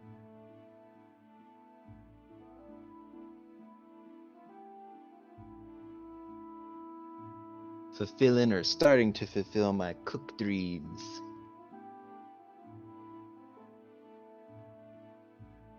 I think it'll be good because I think we both have survival checks. So we could probably put them together in nature stuff, and we can go out and like hunt for the plants and the stuff and the meat and stuff for the recipes. Heck yeah, because kind of what I'm thinking is to, with Jax, like make like a base of like operate, like I cook all the food if you're trying to like open this, business. Exactly. See, That'd be cool. I have plans to like really get into like brewery, but I haven't started it yet. So I'm gonna be doing the brewery side of it. All right, I I'm feel gonna that. go ahead and end the stream real quick. But yeah, see you next week. Bye. Whee! Yeah, I have plans for that.